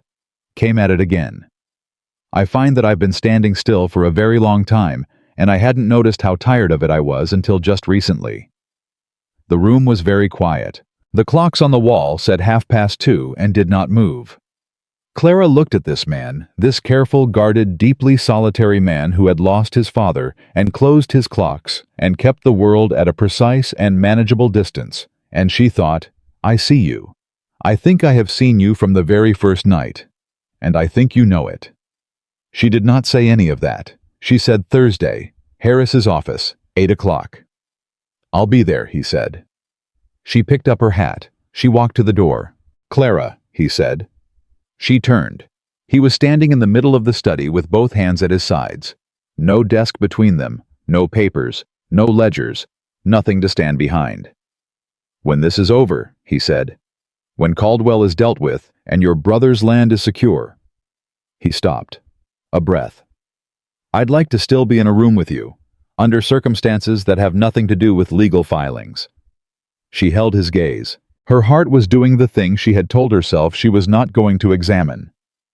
Ask me again, she said, when it's over. "I will," he said. "You can count on that." She left. She walked out of Whitmore Hall and down the drive and onto the road home. And the summer evening was warm around her, and the fireflies were just beginning in the long grass at the edge of the field. And she pressed her mother's letter against her palm inside her pocket and thought, "We are not finished yet. There is still so much that can go wrong. Caldwell is still moving, and the board has not ruled, and Thursday is 2 days away." But also, she was not alone in this, and she couldn't remember standing there in the summer dusk with the fireflies rising the last time that had been true. She walked home, and 2 days ahead of her Thursday, waited with Judge Harris and Caldwell's forged letter and a trap set with careful words spoken in a house where the clocks had not moved in 7 years. Everything was in motion. Everything was about to break. Wednesday night, Clara did not sleep. She lay in the dark and ran through every piece of the plan the way her father had taught her to review a lesson before delivering it. Not to change it, but to know it so completely that nothing could shake it loose when the moment came. Patterson's testimony signed and ready. Webb waiting for Caldwell's visit with instructions to take the letter and say nothing about returning it. Margaret's letter already in Harris's hands. The false information Whitmore had let slip through the household channel Tuesday evening that the filing was in trouble, that Clara might withdraw. Everything was in place. Everything could still fall apart. She got up at 5. She made coffee. She sat at the kitchen table and read her mother's letter one more time, not because she needed the words, but because she needed the handwriting. The specific, familiar shape of letters written by a woman who had faced harder things than this and had not bent. Thomas came down at 6. He saw her face and did not ask how she had slept. "Is today the day?" he said. "Yes," she said. He sat across from her. He looked older than 19 this morning, older and quieter and more serious than the boy who had been humming in the yard 2 weeks ago when Whitmore's first note arrived. "Clara," he said, "whatever happens to me, I need you to know that I understand what you've done, what this cost you." He stopped. His voice had gone rough at the edges. "You didn't have to do any of this. It was my debt, my problem. You could have let me lose the land and gone on." "No," Clara said simply. "I couldn't." "I know," he said, "but I want you to know that I know it." She looked at her brother across the kitchen table in the early morning light, and she thought about her mother and about their father and about the specific, unremarkable, enormous weight of a family that holds together because its people decide over and over again to hold it. "Don't lose the land again," she said. Thomas almost smiled. "I won't." "Good," she said. "Now eat something. It's going to be a long day." She was at Judge Harris's office at 7:30, 30 minutes before it opened. She sat on the bench outside the courthouse door and watched the town come awake around her, the miller's cart on the main road, the dry goods boy sweeping the walk. 2 women she recognized from the market crossing at the far corner without looking her way. The tide was still out. Caldwell's work was still in the air of the town like weather. She sat straight and breathed and waited. Harris arrived at 8 exactly. He saw her on the bench and stopped. "Miss Bennett," he said, "you're early." "I have Patterson's testimony," she said, standing. "Signed, witnessed by his wife, and there's something else I need to tell you before the day gets underway." He unlocked the door. They went in. She told him everything. The forged letter, Caldwell's door-to-door circulation, the channel inside Whitmore Hall, the false information they had let through. Harris listened with his pen turning end over end in his fingers, and when she finished, he set the pen down flat on the desk, which she had never seen him do before. "You set a trap," he said. "We set a trap," she said. "The question is whether he walked into it. If he moved on your brother's land between yesterday and this morning." "I sent Thomas to check at first light," Clara said. "He's meeting me here." As if the words had called him. The door opened, and Thomas came in slightly out of breath from moving fast, and he looked at Clara and shook his head. "Nothing," he said. "Land's untouched. Nobody came." Clara let out a slow breath. Harris picked up his pen again. "The forgery," he said. If Caldwell presents that letter publicly as evidence in any formal proceeding, that is criminal fraud. That changes the nature of this significantly. He looked at her. But I need the letter itself, in my possession. Webb should have it by now, Clara said. Caldwell was going to him yesterday afternoon. Should, Harris said. Should, Clara agreed. The door opened again. It was not Thomas, and it was not Webb. It was Nathaniel Whitmore in his good coat this time, and behind him, to Clara's complete astonishment, was Mrs. Eleanor Whitmore, straight-backed and silver-haired, and wearing an expression of someone who has decided to go to war and dressed accordingly. Clara stared. Mrs. Whitmore looked at her. "Close your mouth, child," she said, not unkindly. "I've been waiting 30 years for someone to actually take Thomas Caldwell apart properly. Did you think I would miss it?" Harris stood up from behind his desk. "Eleanor." "William," Mrs. Whitmore said. "Sit down. We have work to do." Harris sat, and Clara looked at Whitmore, who was standing slightly behind his aunt with an expression that was somewhere between "I had no idea she was coming, and I should have known," and she wanted very much to laugh, and contained it entirely.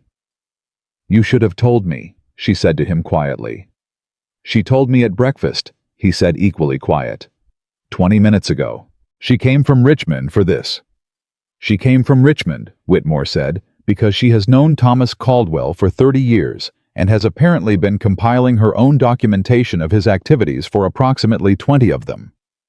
Clara looked at Mrs. Eleanor Whitmore, who was now sitting in the chair across from Harris and opening a leather case that appeared to contain a substantial quantity of very organized papers. "She has documentation," Clara said. "She has documentation," Whitmore confirmed, "of 20 years. She is very thorough," he said. Clara looked at him. He looked at her. And in the middle of all of it, the stopped clocks, and the forged letters, and the 14 families, and the summer heat, and everything still uncertain. She felt something that she could only describe as joy. Not happiness, which was quieter and more manageable. Joy which arrived without warning and couldn't be reasoned with. She looked away before he could see it on her face. She sat down, and they went to work. The morning moved fast. Mrs. Whitmore's documentation was extraordinary. 30 years of witnessed conversations, dated correspondence records of transactions that Caldwell had been certain were private, compiled by a woman who had watched him operate in Richmond society long before he came to Harrowfield, and who had never for a single moment underestimated what he was. He began in Richmond.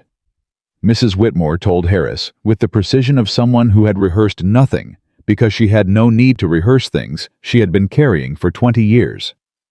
He operated there for 8 years before a man named Cartwright nearly brought a case against him. The case collapsed because Cartwright's witnesses withdrew.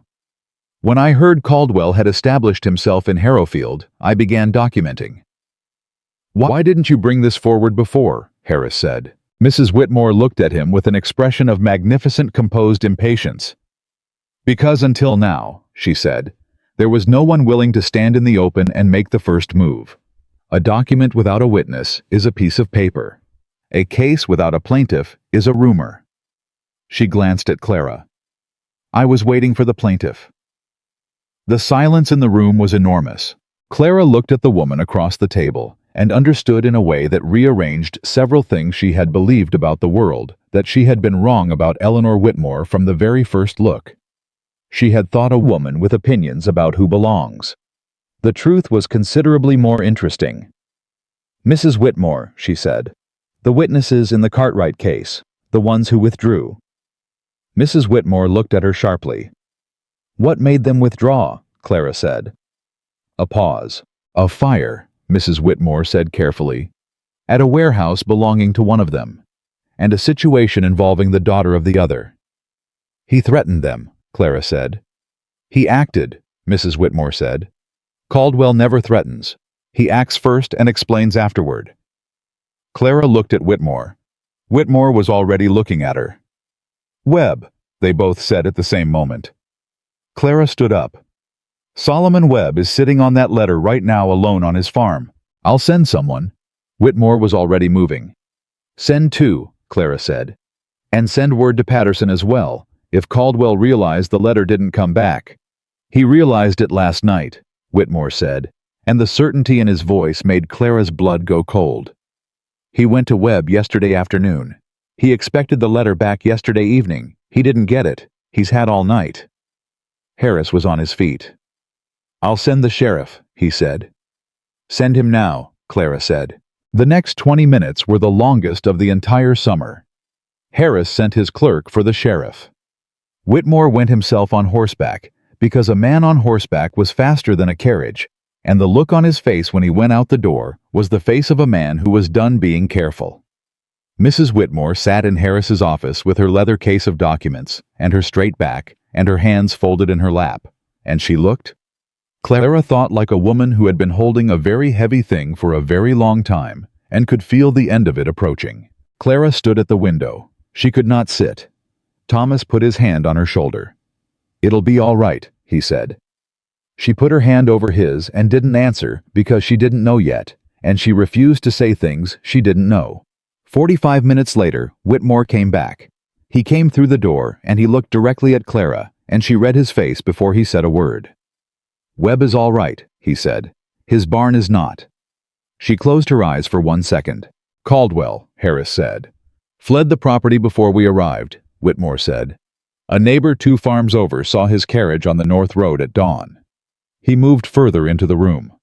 "But Webb has the letter. It's intact. And Webb—" Something crossed Whitmore's face.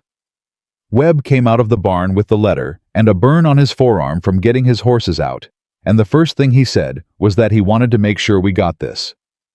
He put the letter on Harris's desk. The room was silent. Harris looked at the letter. He looked at Patterson's testimony. He looked at Mrs. Whitmore's leather case. He looked at Clara. "I have enough," he said. Clara's legs felt briefly like they did not entirely belong to her. She sat down. Thomas made a sound that was not quite a word. Mrs. Whitmore unfolded her hands in her lap and folded them again, and that was the only movement she made, but it said everything.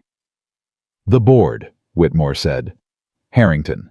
Harrington will cooperate when he sees what I have," Harris said with the quiet confidence of a man who knows exactly where the lines of authority fall. "He is not a corrupt man. He is a man who has been managed by someone more deliberate than himself. When that management is removed—" He picked up the forged letter with 2 fingers as though it had a smell. "Criminal fraud, arson, a 20-year pattern documented by a credible witness. Harrington will cooperate. And the debt," Clara said. Her voice was steady. She was proud of it. "The debt your brother holds," Harris said, "was purchased as part of a fraudulent scheme. The original loan terms were misrepresented. When this goes before the court, and it will go before the court, there is a very strong argument that the debt itself is invalid." The word hung in the air. Invalid. Thomas put both hands over his face. Clara sat very still and felt the specific, overwhelming, entirely unfamiliar sensation of something being over. Not just paused. Not just delayed. Over. She reached into her pocket. She took out her mother's letter. She held it in her hands, soft and thin and warm from being carried so long, and she did not open it because she did not need to. She knew every word.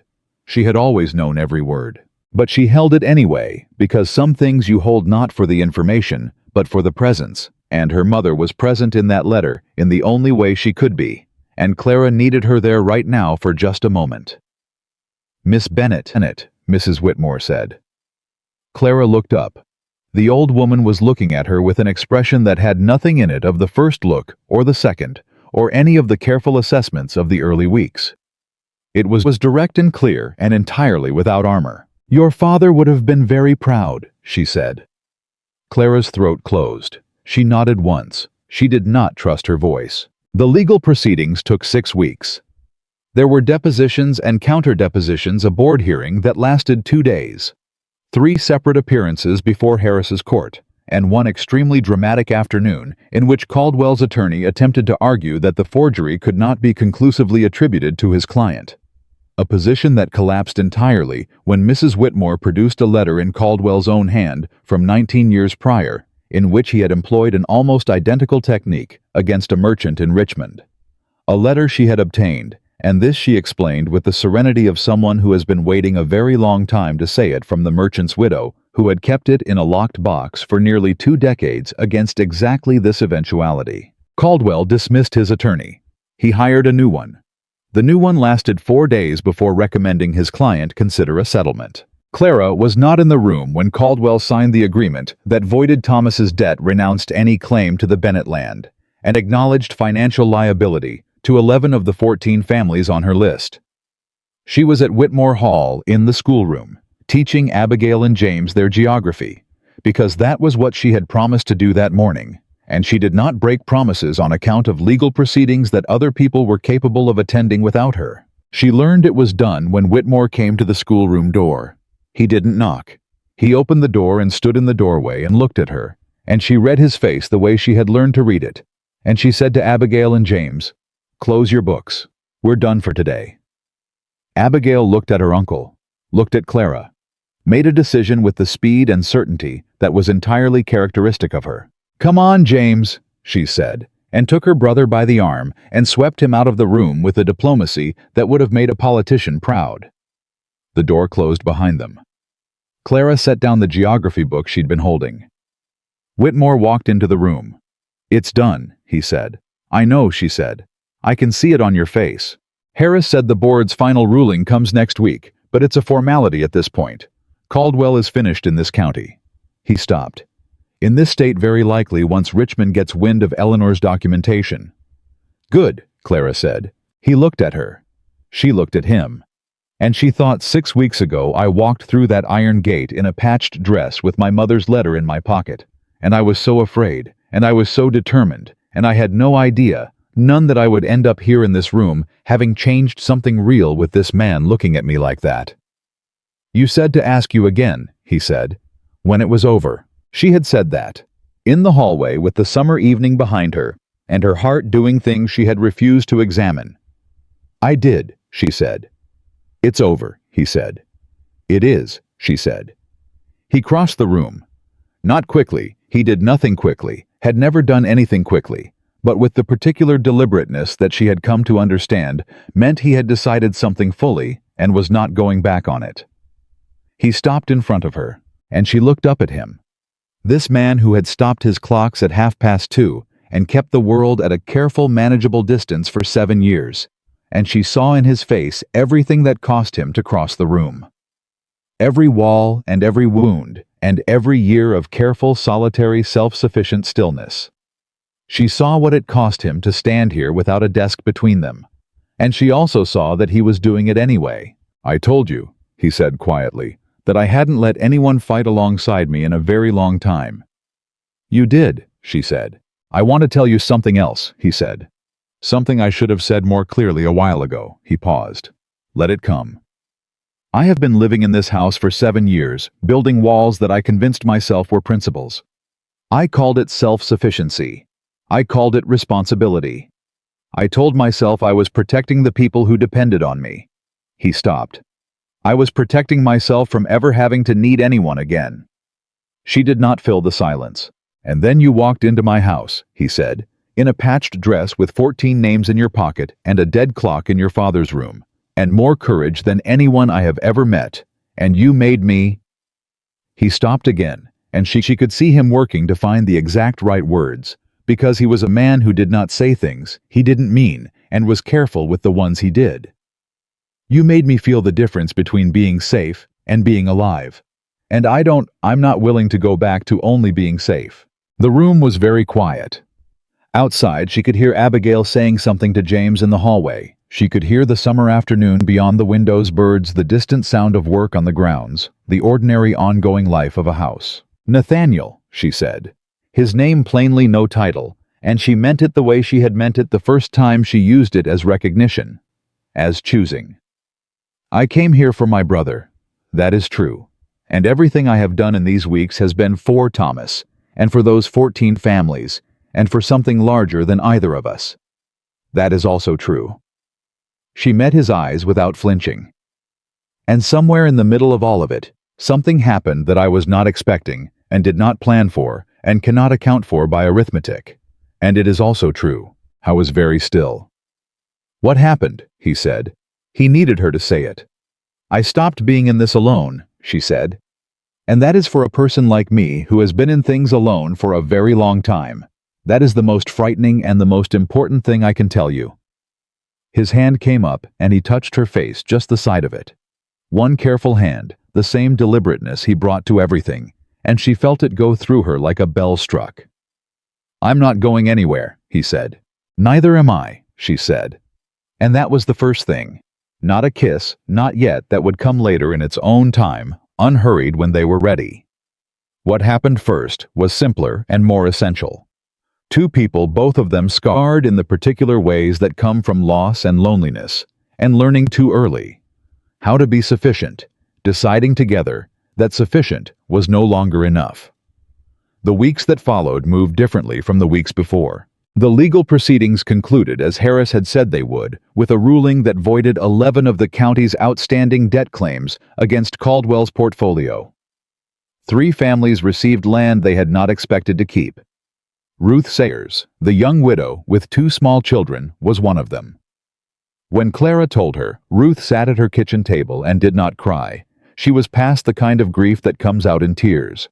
But she reached across and took Clara's hand and held it for a long time without speaking, and Clara let her. Thomas got the land.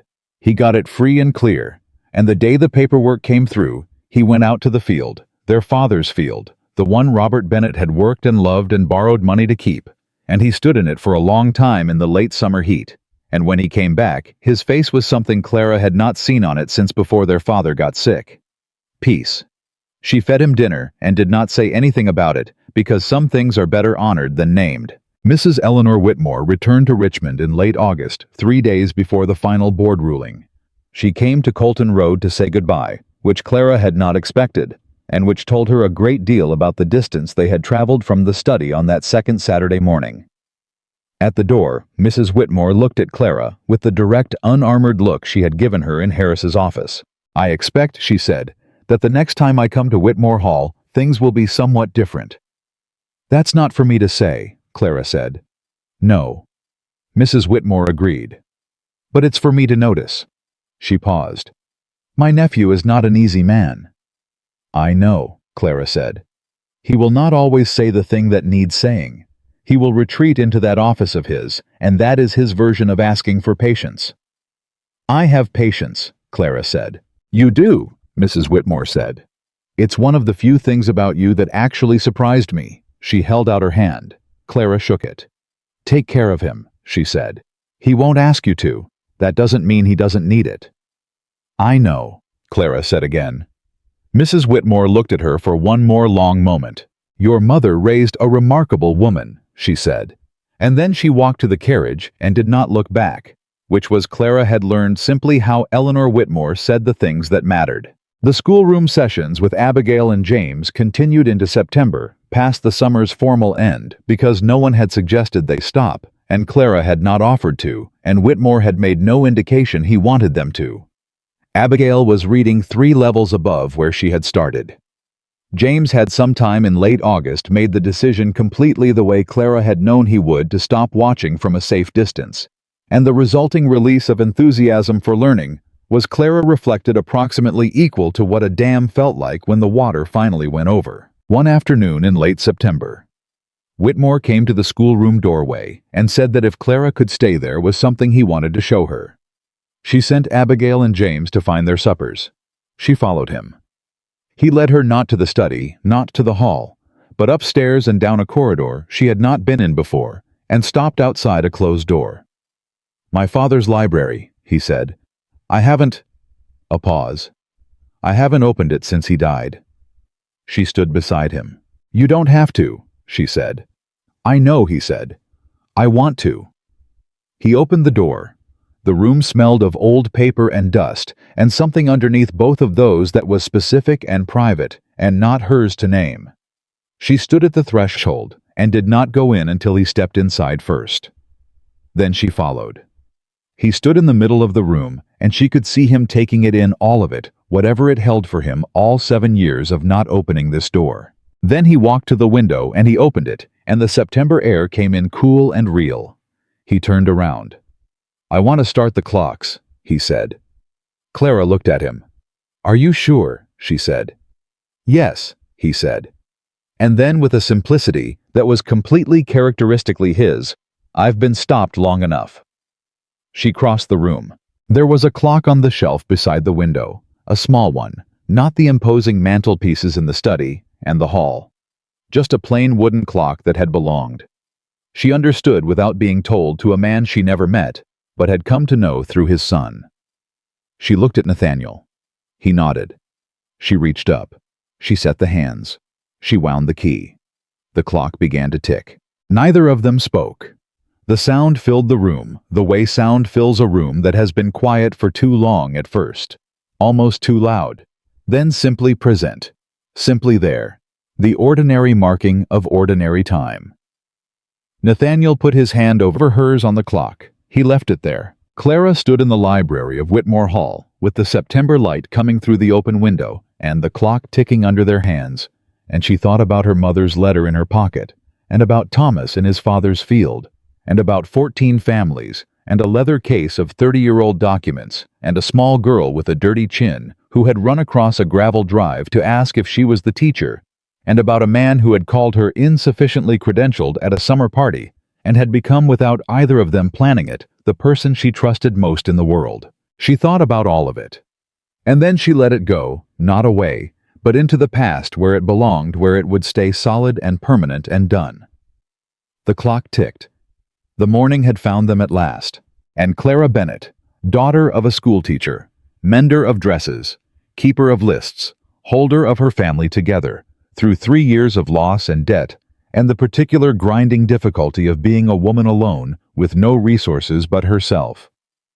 Clara Bennett stood in the light and let herself be still for the first time in a very long time. She had come to Harrowfield to save her brother's land. She had saved it. She had come to fight one man's cruelty. She had dismantled it. And somewhere in the long summer between the iron gate and the open window, she had found something she had not known she was looking for in a man who had not known he was lost. The clock kept time. And for the first time in longer than either of them could remember, so did they.